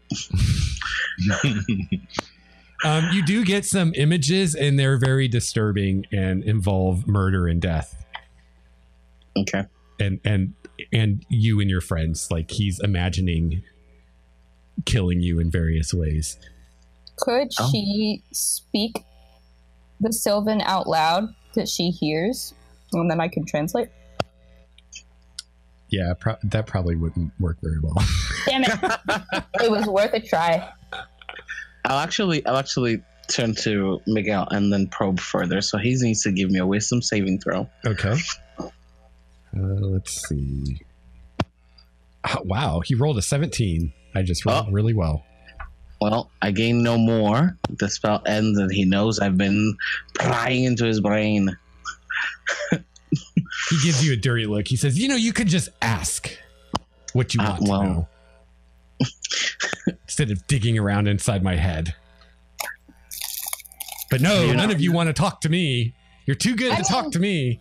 I mean, to be honest, you don't seem like a very nice person, what with all the homeless people killing and stuff. I mean, it is kind of conflicting to me to treat you this badly, but you're also like kind of a dick. So, like a murderous dick. So let's not. Also the flaying. That's not super cool either. Hey, let's face it. There are two types of people in the world. People that matter and people that don't. All the people I killed were people that don't matter. My mage hand covers his mouth. And it stings a little bit, like it's a smack. I pull back on the swing of the axe that I was about to throw at him. This is everything that's wrong with human society. Gosh, I'm so disgusted. Yeah. Not all as a human, I'm like, also disgusted. Like, well, let's not get insulting the entire. Yeah, there's a lot of racism happening here. Says one of the creatures, we could take him off your hands for us. We can take him with us. No, that's not. Wait. Where would you go? Back home to our people. Where's home? To the north. So what's up there? Blood and death. There's blood in this gun. Awesome. You'll let us go if you know what's good for you. How many more of you are there? Oh, many, many more. You do not want the ire of the Red Cap Nation. So if we let you live, you'll go back and tell your friends about us? Yes, we'll tell them how scary you are and not to mess with you. Yes, that's what we'll tell them. I don't need high charisma to smell bullshit. Is that one of the ones that... Well, is that is there one that did fail? No, none of them failed their truth thing. Yeah, unfortunately, they rolled really well. Yep. So, okay. Well, I don't know about the rest of you, but I don't feel like it's in our best interest to let them go home. Has there been one specifically that's been talking more than the others? More than the other one? Yeah, there's one that's done most of the talking. I'm going to hit him with my axe. Okay. Oh. Like the sharp point of the axe? With the sharp point of the axe. All right, well, you have advantage because he's restrained. Okay. He's kind of like a red cap pinata. Yeah. Yep. So that's 19 to hit. All right, that's a hit, and it's automatically a crit. Automatically a crit. So 2. Let's speak. You know what? Just to make it look fun, I'm going to throw another charge in it. So 7 plus 16 is what? 23? Plus 4 is 27 points of damage. And that's with the crit? That's with the crit, yeah. Okay, you kill him. And you splash his blood all over the pretty elk. Oh, I am sorry, elk. I prestidigitated away. Oh, you motherfuckers! I can't believe you did that! Oh, you're gonna pay for that. Do you want to kill us? Yes, I do. Well, isn't it then fair that we would want to kill you? Fair? Who cares about fair? I will kill you I all! really don't like these creatures, but I still feel conflicted about killing them. But I'm probably going to do it anyway. That's fair. Why am I saying all this? I don't know. You failed the zone of truth roll? I super failed it. I super failed it. Yep. Like I say to Dahlia, what can you tell us about these creatures? She says, "Oh, they're a nasty sort. They just love killing and bloodshed. Terrible creatures. Very uncivilized." Did they run in large packs? Oh, yes. Hmm. Why did you get exiled? Yeah, capitalize on the moment. Just I told you I gave the queen a tonic and it made her hair fall out. I didn't mean to. Where did you get that tonic from? From a lady in the woods, a fairy lady. Did you think that this was going to work out well for the queen? I did. She was supposed to have hair the color of a sunset, just like she always wanted. And what do you want with us? Well, Larissa's my friend. Why are you asking me all these questions? Do I know if she failed or succeeded on the zone of truth? Oh. Now I know why you're asking her. Yeah, she did fail. She did fail the zone of truth. You need to retcon any of that? No. She's telling the truth. I nodded, Quincy.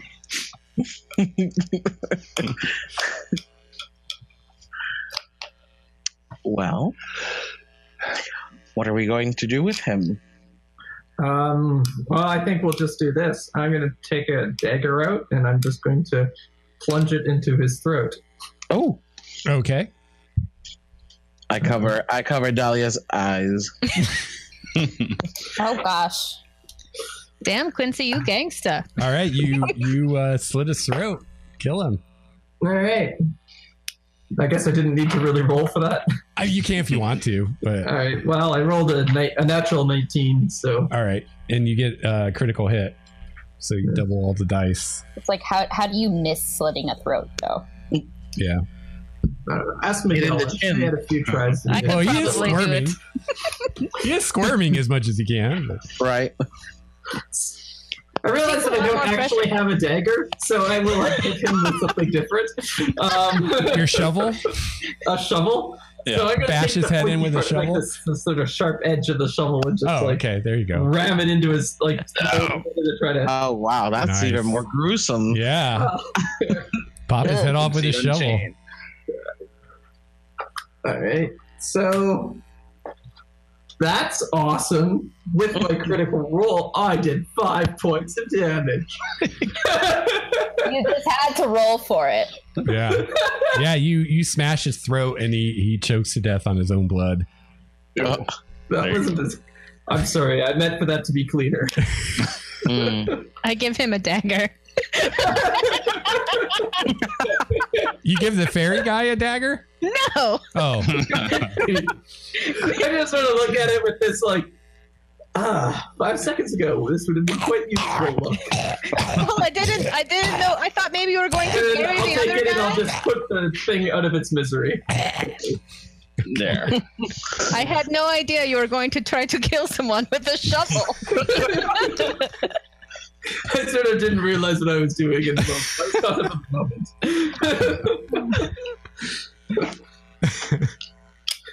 All right, I'm subtracting a knife from my inventory and giving it to you. Oh my god.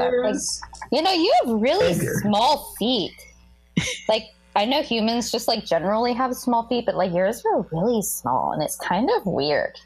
Are you judging Miguel's feet?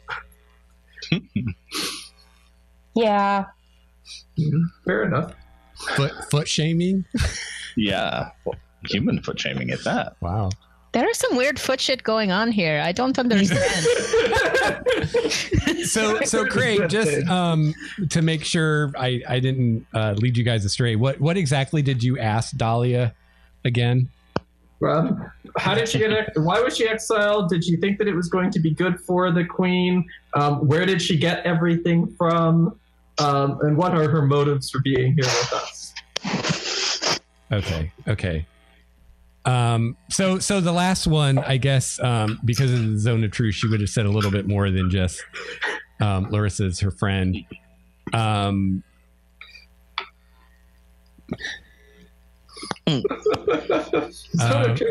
to think how she would say it.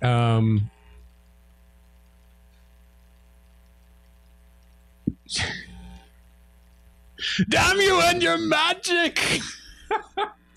She says, well, she says the only way I could avoid being executed was if I came and found you. Who wants us? The queen. She wanted me to find you. Why does she want us? Because because you're special. Oh, the queen. But does she want to kill us? Oh no. She wants you for some purpose, some scheme. A scheme? Yes. The queen always has schemes. Many schemes. Schemes within schemes within schemes. That sounds tiring. Well, as long as we're back in 2 weeks. Well, it's a very laissez-faire attitude towards schemes. But she says, I don't know why I'm telling you this. I didn't want to tell you this, but yeah, that's why I came. I had to come, but Larissa's my friend, and I want to be here, and the queen's all right, but Larissa's my friend. The queen's not my friend. I just didn't want her to kill me. That's fair. So I'm on your guys' side. Okay. What is the queen like? Is she generally a nice person or generally not? Although I guess nice people don't kill people for messing up their hair. But it depends who you are, I suppose. You could go bald permanently. That's, enough to piss you off a little bit at least. I mean, it's just hair. Who really cares that much about hair? She says the queen did say that eventually the one covered in fur. she would ask me questions, but I won't answer them. Or I won't tell her what you don't want me to. All right. Like you're not telling us what you don't want to tell us right now? I mean, it didn't seem that hard, honestly.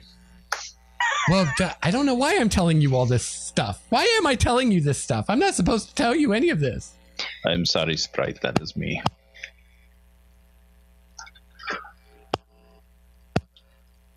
Taking advantage of a woman by herself in the forest. How uncouth, sir. How uncouth. You're not alone now, though. You're with us. Am I, though? Am I really? Well, you're with your friend. I think I'm still alone. We had to know that we could trust you. Really dramatic. I don't know what you mean. Larissa, at this revelation, Larissa gives this appalled gasp. Just, how dare you? I think you mean delightful. Right, Bryn? Delightful? No, I didn't actually. Oh, no. Oh. Open door, slam. Damn this zone of truth! I meant dramatic. It's ruined so many good friendships, the zone of truth. Yes. Black paladins don't get invited to parties. Oh my god, I love that dude. Yes. I'm blanking on his name right now, but oh my god, I love him. Titus. Timmy Schmidt. Titus, yes. Oh my god. That's like Larissa every time. All right.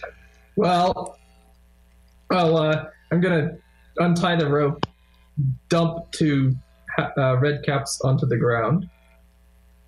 Okay. Yeah. Shall we? I guess we were in the middle of a night's rest. Yeah. But I think there's a. Do we know if there's more of them around? They seem to be not too far away. Not at the moment, but we should be vigilant. They were not terribly sneaky, those of you that were. Yeah, we heard. I mean, I heard them, and I daydream a lot. All right. Fair enough. Let's put the bodies in one place. We'll deal with them in the morning. Let's get some rest for now. All right. So I'll drag the bodies. We'll drag the bodies like probably, I don't know, 100 or so feet away. A couple hundred feet away, maybe? Okay. Yeah. We don't want like anything coming scavenging. Good point. We maybe should move our camp because there's going to be blood here. There is blood here. Right. So even if we don't attract these dudes' friends, we will attract something that likes blood, and I don't want either of those things ruining my beauty rest, personally. So, well thought out. Just maybe move a half hour away, whatever, half a hand. Half a hand. I mean, time is relative and stuff. I don't know. It's especially tricksy here. But Distance relative? Well, we can just make Miguel count again. Count! So bad. I don't really have a lot of sympathy for Miguel, but I definitely feel like we're becoming worse people for having a Miguel. I had like a deep conversation with my boyfriend about it. I was like, man, I feel like Manny really made me think about how I was treating this character in the game. Oh my god, I'm a monster. Great stuff. All right. So let's everybody pack up camp. Yes. We leave in 5. Yes. Once right. the sun reaches where it is, we'll leave. Hopefully. Oh, yeah, the sun is up. Yeah, unfortunately, the sun still haven't moved that you can tell. It's okay. It saves on campfires. Also, I can't see in the dark, so that's helpful. Oh, yes. Neither can I, strangely enough. I'm giant and yet no dark vision. So I guess nothing else happens for through the night. Well, we pack up camp, move over half an hour away, reset up camp. Oh, okay. Yeah. Wall and continue the rest of their watch. Oh, it's like I'm not even here. Wall was asleep, man. That was me helping you. Oh, that was you. Sorry. Wow. My bad. It was a while ago. That's fine. Marginalized. I mean, you helped. You gave me that really warm blanket. That was very nice. So It is okay, Fiat. He is old. Like you were nice to me that one time. All of you young ones all look the same. I mean, if you guys want, Yeah, it's really hard to tell us apart, me and Wall. I mean, if you guys don't want to finish the watch, I'd be okay with taking it up because I don't really want to go back to sleep because I was dreaming about my mom and dad, and I don't really like that. It was making me sad. What? Fuck. Let's get out of the zone of truth. yeah, this is a lot of sharing. But I give Bryn an awkward hug. I say, no, say more. Oh yeah, I'm making no move to actually drop the spell. It's lasting for the full 10 minutes. So, Larissa, Dahlia is very concerned that you're mad at her, and she is trying to assure you that she would have never betrayed you, and she was going to tell you eventually. She just hadn't gotten around to it. I'm not sure I believe her. I say out loud. You don't have to talk in the zone of truth. You're not understand how low I rolled.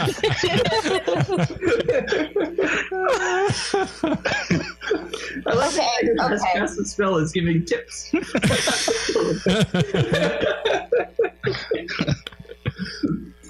The Dummy's Guide to the Zone of Truth. Next time you cast it, we're like pushing Bryn 10 feet away. Right. Bryn, a squirrel, go get it. Where? I go look for the squirrel. All right, well, at least we're out of the Zone of Truth now. All right, so you guys move half an hour away. You make a new camp and resume trying to sleep. No, well, I say to Dahlia, I mean, I thought we were friends. Maybe you could have told me from the beginning what was going on. She said, well, I wanted to, but I was afraid that you wouldn't let me come with you, and then the queen would have sent her executioners after me. Well, I'm always excited to see a queen, of course. So I would have not. I would have been okay with it, of course, but should have been our choice. Perhaps the next time. Well, I don't think you should go see the queen. She'll get you. She'll get you caught up in her schemes.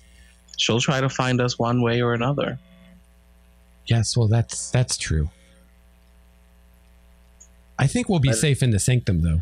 At least for a little while. As long as this sanctum is real, I look at her. Of course it's real. Just because I didn't tell you one little thing doesn't mean I'm lying about everything. Well, some people are born liars. Oh. She says, fine. I tell you what. If it'll make you feel better, I'll tell you what I know, which isn't much. But I do know that there's something special about you, and I think maybe your friends too. That's why you were brought into Faerie in the first place. The queen wanted to keep you close. She has plans for you. So how? Okay, I think this is the second time we've heard that we're special. Yes. How special? What is it about us that is special? I don't know. I just know that the queen's very interested in you. Something, I don't know, something to do with the mortal world and our ability to go there. I don't know. I really don't understand it.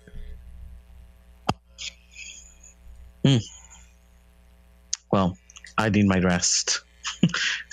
But I can tell you that it wasn't an accident that you spent so much time in Faerie, where the queen could watch you and study you. And I don't think it's an accident that you've found these friends, and now you're in Faerie again. How long exactly have I been gone from Faerie? Oh, it seems like forever. I don't know, though. Am I the same as I was? You look the same to me. Okay. How about me? Implying Am I age. the same? You look beautiful, of course. I look a little better, right? Yeah, I look better. I like what you did there with the hair and the, Yeah. It's a new thing this season. Yeah. We should try this new makeup I got. Yes, in the morning. My goodness, can you see my skin is so moisturized? Yes. I like the sparkles. That's a nice touch. Well, you know. Wall, do you have zone of silence or anything?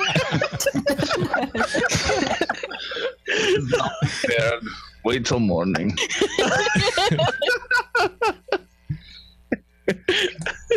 All right, so you guys pass the quote night. It doesn't seem any different from the day. And when you wake up after your rest, you do not feel rested. You feel more tired, if possible, than you did when you went to sleep. You had very vivid dreams, very disturbing dreams, and you just don't feel like you really got a good night's sleep for some reason, even though you did sleep for hours, it seems like. So how does that translate into your... Yeah, mechanically, how does that Tell work? me how many spell slots I still don't have. Okay, well, first of all, you don't get anything back from a long rest. You do get the benefits of a short rest, and everyone needs to make a Constitution saving throw. Right. Larissa, you have advantage. All right. Natural 20. Damn, girl. Oh, man. Thank you. Yay, advantage. 11. Also 14. 18. Okay. All right. So you guys actually all passed the saving throw. So You did my 11? Yes. Oh, thank God. So you feel tired and kind of out of it, but mechanically there's no impact other than the fact that you didn't get hit dice or hit points or spells back. I think I need to spend some hit dice then. Right. That's my plan. I'm gonna play a little tune. So if you're spending hit dice, you're gonna gain an additional 1. Oh, but actually, I rolled double 7s, so that's handy. Out of 8. So 9, 18. Which would have been, if I was 1 hit point less, would have been exactly what I needed. But I'm 1 hit point more. That's an extra what? Sorry? 1. Oh. If you spend hit die. Well, thank you. 1 in total or 1 per die? 1 because of Song of Rest. Yeah, total. Okay. So that was exactly what I needed then. Just what I needed. Yes. You made this use of hit dice perfect.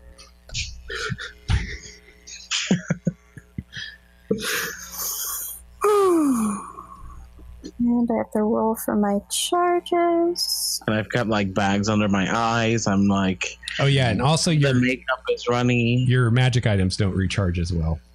Oh man. How well do they not recharge? Perfectly well. I'm not sure what that question means. None of it. How crappily do they recharge? Not at all. No! I used 6 on that. Oh no. It's almost like we had a fight in the middle of before rest. We said, Right. throw everything. You tricksy DMs. I'm thinking, I can use all my things because I'm going to sleep. No. Yep. Mm-hmm. That's how they get you. That's how they get you. Those tricksome fairies. Mm-hmm. I might need my dagger back. If it comes to that, we should all just pack it in. Yeah, no, I can give it back to you. I can even throw it to you, apparently. Oh, no. Wait, let me get out of the way. It's all yours. Okay. Well, for sure, it was a kind day. I even wrote Fear's Dagger. Aw. All right, so are you guys going to continue on? Yeah. All right. I assume the elk has gone away at this point? Yeah, it Yes. Yeah, it did.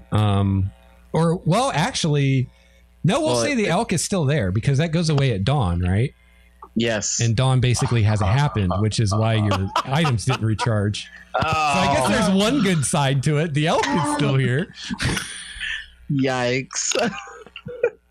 Do I have any spells that last until dawn? I know, right? All right. Wow. Well, actually, that could help us get there faster. The elk? I think once we get to the tree, we'll be all right. All right. Everybody on the elk, let's go. Everybody? It's very big.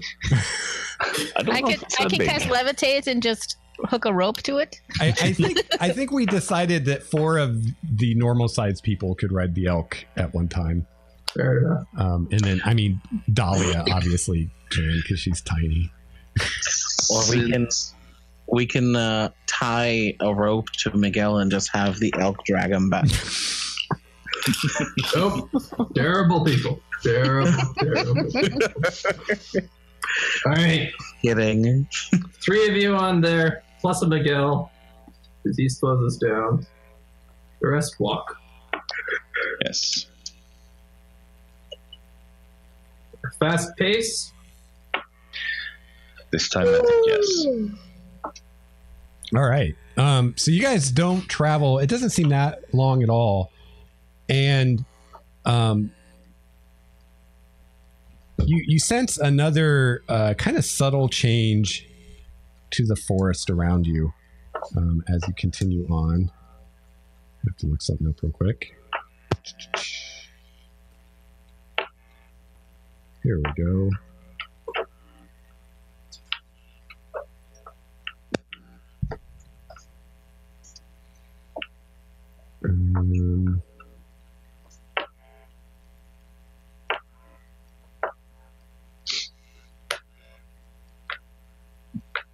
Okay, so it's a really subtle change, but the trees seem even bigger yet. All of the plant life seems like crazy healthy. Like just every plant, every animal you see is like in its prime, larger than normal, more brightly colored than normal. And you just feel this kind of sense of peace around you. And I think especially Bryn and Wall and probably Quincy would be especially sensitive to this feeling of just kind of peace and serenity that seems to be all around you.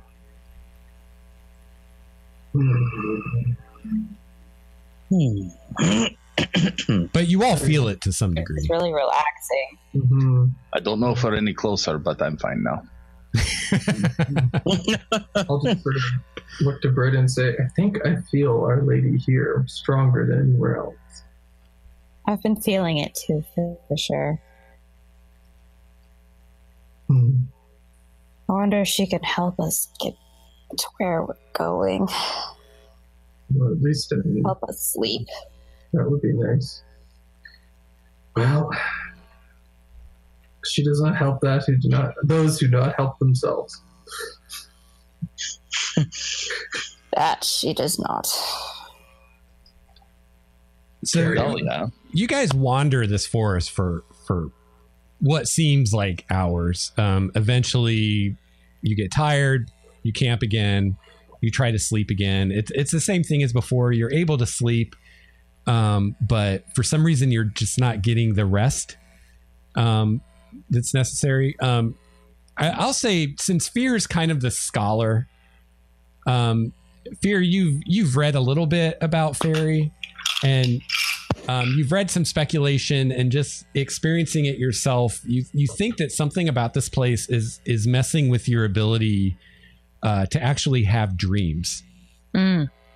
And so although you're sleeping, your minds aren't resting because it's messing with your dreams, basically. I go into like an hour-long lecture on the 4 stages of sleep. I'm like, I think we're only getting like beta sleep. It's not the best sleep.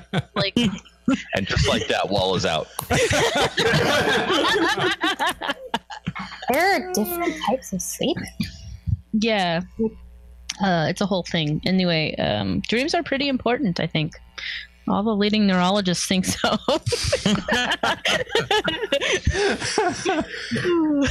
So everybody go ahead and make a con save for me again. And Larissa, again, you have advantage. Ooh. 19. Oh, nice. 3. Uh-oh. 22. 22. Hey, nice. Wow. All right. So despite seemingly 2 days now without sleep, everybody seems to be okay except for Quincy. Oh, I was going to say, really? The DC on that was Because he's elderly. Quincy, you suffer a level of exhaustion. Uh-oh. Oh, that sounds not great. It means you get disadvantage on ability checks. That's most checks, isn't it? Yeah, everything but attack rolls and saving throws. Oh, all right. Time for you to hide the elk. Yeah, I was going to say, get on the elk, my friend. Do you need me to levitate you onto there? I'm fine. Don't need no help there, nobody. Oh, then. Quincy may be even a little more cranky than normal. Do you need a nap, little man? I just sort of climb up on the elk, sort of sit down, cross my arms, and just like, man. Quincy, just think about what a cool chapter this will make in your book. How you got to ride a giant elk. Good job, Bree. They wouldn't appreciate my writing. They never have. I really appreciate your writing.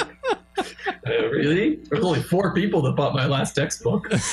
One of them. I might have been one of them. I mean, I didn't go to formal school, but you know, the stuff you tell me about is really helpful. You know, I feel like I understand human society better as you, so... Well, I have spent a lot of time teaching. You are a good student. Well, as good as I have here. Whoa. The fact he gives him a pop quiz on Elven grammar. And I say shit in Elvish. I taught her that one. She did. All right. All right. So you guys continue to wander. And it's just this weird thing where on the one hand, time doesn't really seem to pass. But on the other hand, it feels like you're wandering these woods forever. And you're getting very disoriented without any kind of indication of the passage of time. It's just this eternal now, kind of. It's very zen. Sounds zen. And everybody can make con saves again. Oh, gosh. Larissa has advantage. We're just going to keep on doing this until somebody fails. Everyone fails. Until everybody dies. Yes. 19 plus 3 is 22. I'm fine. I got double what I did last time. No. That's a 12 for me.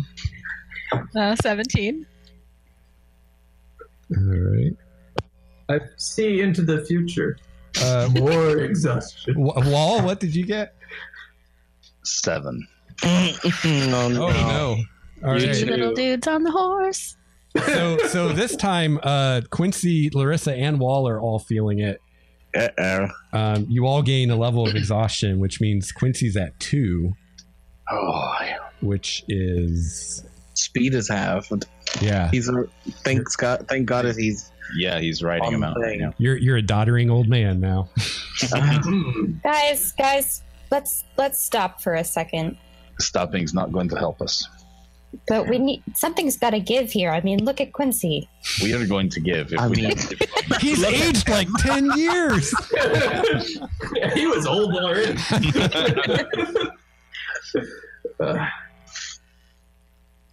I just turned to Dahlia and I'm like, is there anything you can tell us about what to do about this? Do about what? What's wrong? What's going on? Do you know? She's totally chipper, by the way. I just don't think that, like,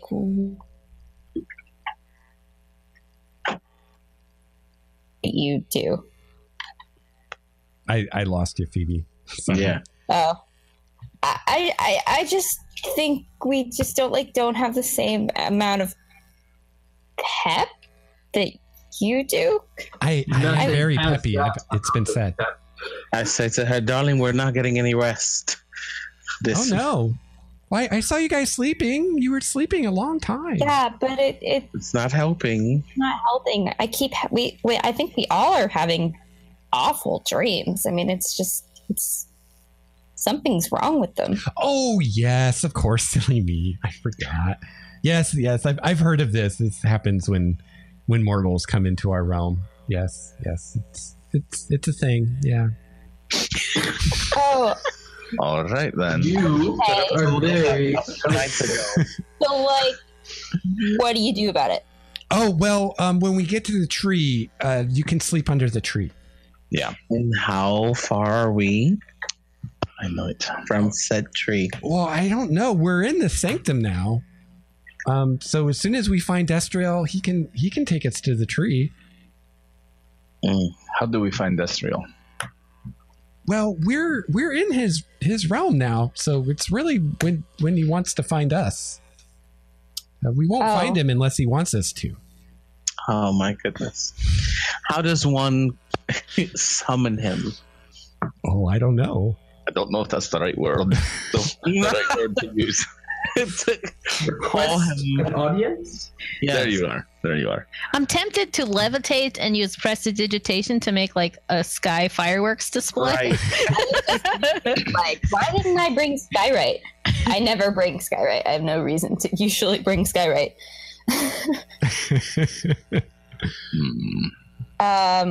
What if we just sort of announce it? Like, I clear my thought. Excuse me, Destriel, could you, grace us with your presence? Yes, that does. Please? Dahlia starts clapping her little hands. Oh, that was wonderful. That was great. I say, do you think so? I mean, I'm not really good with public speaking. I said you should say that with a little bit more bass. I cast thaumaturgy and I say his name or sing his name. Yeah, and maybe say it in Sylvan. I can whisper the words to you. Yeah, I'll cast thaumaturgy and let me see what it does to my voice. I think it makes it like 3 times as loud or something. Yes. So. Are you sure you want to do that? The die is cast. Keep it down. I sing his name. You hear a deep, powerful, masculine voice say, "Yes, there's no need to shout, children." Agreed. And you turn and you see this majestic creature. It is indeed a unicorn with gleaming white hair, fur. No one's called on a tortoise. Kind of walk myself in a corner there. Coat, a gleaming white coat, and a gleaming ivory horn. And you notice when the light seems to always hit his horn and his mane and his coat in just a certain way where it's like you know how like when you see a lens flare, how you see all the rainbow colors? It's like that. The light is just constantly refracting off of him and shooting out these rainbows everywhere. You practically hear this unicorn's been brought to us. I know. I've got this damn YouTube video stuck in my head now. Now I think maybe I should have named him JJ.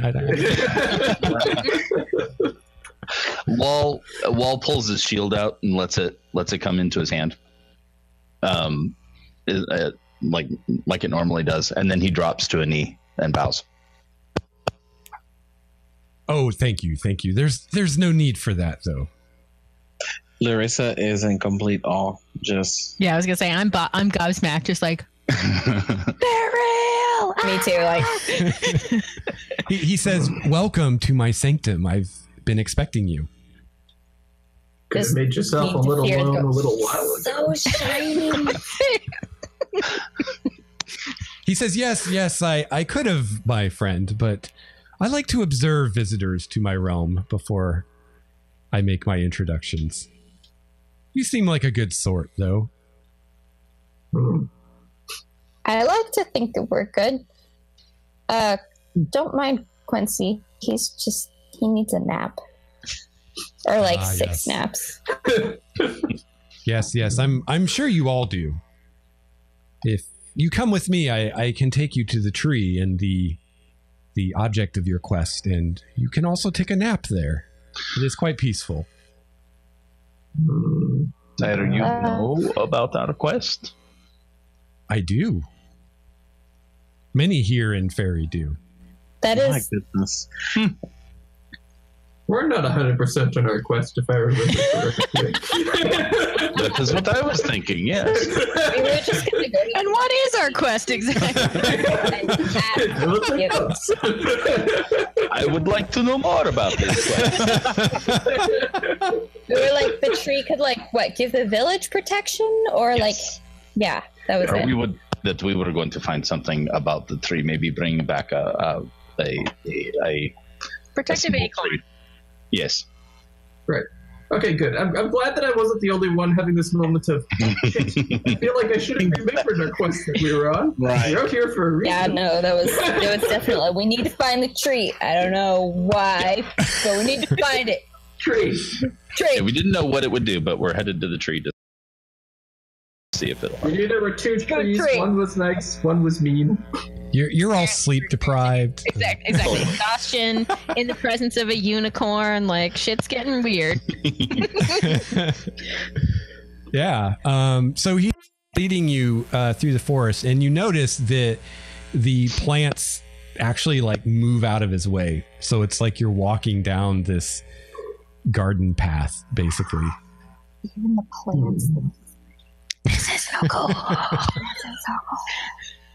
Did you ever play unicorns as a little girl? Because I totally did. Yeah. Look at this. Yeah, I did. I played bicorn though. He says, yes, so I know that you seek the tree. I don't, however, know why. Yeah, well, that's the part we wanted to know too. What we've told the tree it can protect the people or something?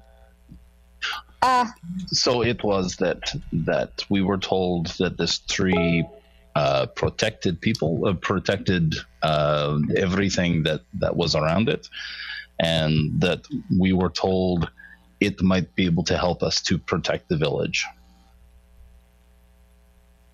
So we came to find out more about the village far to the west.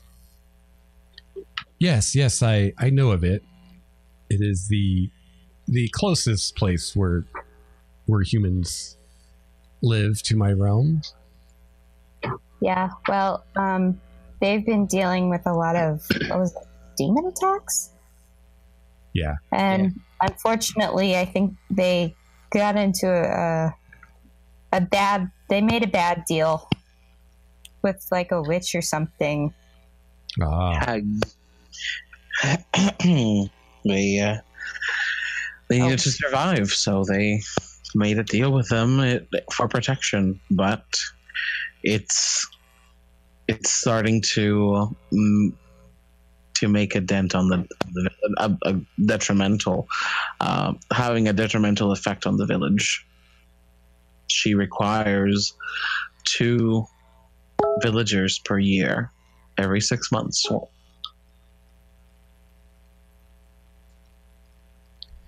He says, well, I think it's likely the tree will be able to help you. One of its offspring would protect this village of yours. That was our hope. You will have to convince Anna, though. The tree is her charge. Anna.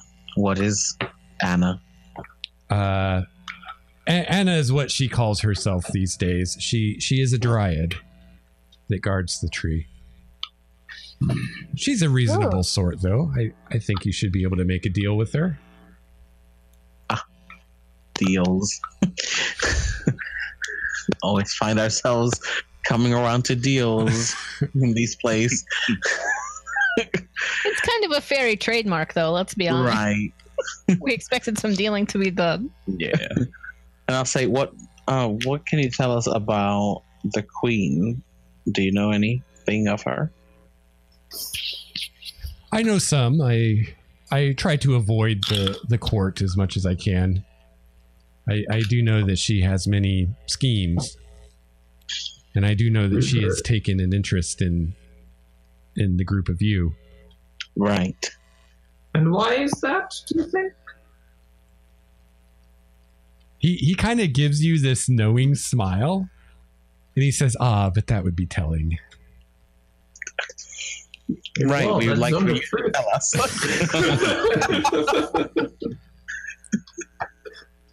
He says sometimes it's best to let things unfold naturally. But I will tell you that the queen wishes to use you, I'm sure, in some machination of hers. It may not necessarily be detrimental to you, but she has her own reasons and her own goals, and whatever she asks of you will be in service to those, not what is best for you. So keep that in mind if you deal with her or those who follow her. And he kind of looks at Dahlia.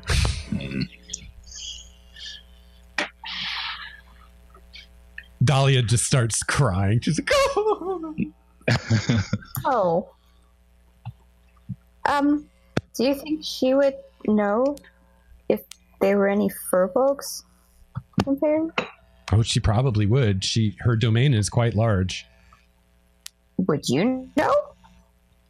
He says, I have not seen members of your race in many, many years. It's been a long time since they've traveled through my trees. So, okay. Well, thanks. Like how many years? Oh, it's been centuries, I imagine. Wow. Considering it has taken 3 days to get through this day. He says, but your folk have always been wanderers. Perhaps they will come back someday. Have they? Maybe Most one of day us we will. never really left our forest. Well, but you guys We moved wander about. within the forest. Right. Yeah. That's what he means. They're nomadic. Yeah. I'll say maybe one day we'll wander into them. That's what I hope.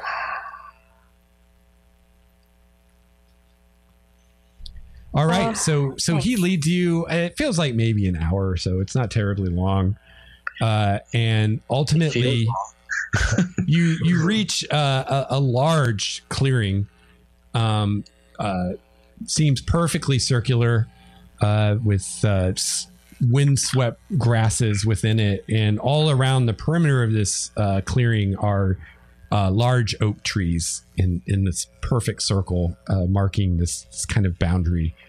And in the middle of this clearing is a truly gargantuan tree stretching up into the sky. He says, "This is it. This is the tree that you seek." Oh my gosh, it's beautiful. Lex, is this the tree from my dream? No, it's very, very different. The one in your dream was like had been twisted by evil magic. Yeah, this tree is very healthy and looks like the kind of tree that could only grow in the Feywild. Like it's crazy big and magical. Can I assume that my dream was the moment that I would be able to pass out and fall asleep, that I probably would. If you want, yeah. Once you're underneath its branches, you feel like you so I'm just sort of riding on the back of this elk, and I get underneath the branches, which I assume go on for quite a while. And pretty much just fall asleep right then and start snoring quite loudly. I'm on the back of the elk and just sort of leaning against. I'm picturing myself like where the back and the head meet, or the neck meet. I'm just sort of leaning up against the back of that and just drooling on the side of the elk's neck. A little bit of snoring. Nice. Yeah. So can you put him down? If that thing disappears, he's going to have a bad morning. I just pick him up and lay him down on the ground, get some nice moss under his head, and put a little blanket on him. Destriel says, I will take my leave now. Call my name when you are ready to return home. And he goes off into the forest. Thank you, sweetie unicorn. You're so cool. And yeah, I think we'll have to wrap it up there, and we can you can meet the Dryad next week. Uh-oh. I'm gonna talk to a tree. I'm taking It's gonna sound like a dude, though. Dude. Oh no! Is it gonna be like this Matthew McConaughey? No, the Dryad is female. So it might be but is the Matthew. Tree male or female? The tree? Mm-hmm. Aren't trees both? Ooh. Oh. Non-binary tree. Sure. I don't know enough about trees, but aren't all trees non-binary? I think so. I don't really know for sure. It still does. Yeah, okay, fair enough. It's not going to be like, all right. Here you go to hey boo. Tree. What made you think the tree was going to be Matthew McConaughey? Sun Tree. Oh, you're not there yet. I think. You're not there Tree in Critical Role. Talks like a surfer dude, kind of. Yes. He's very chill. He definitely worships Ganj. Right. Totally worships Ganj. It's honestly kind of hilarious. Yeah, it's pretty wonderful. All right, there we go. Finally got him to the tree in the Faerie Forest. Man, it's nice like this. I really wish we could play longer than 3 hours, because it would have been nice to get to the Dryad and all that, but we'll have to do that next week. So thanks for watching, and the next session should be out in a week or so. So stay tuned, and we will see you then.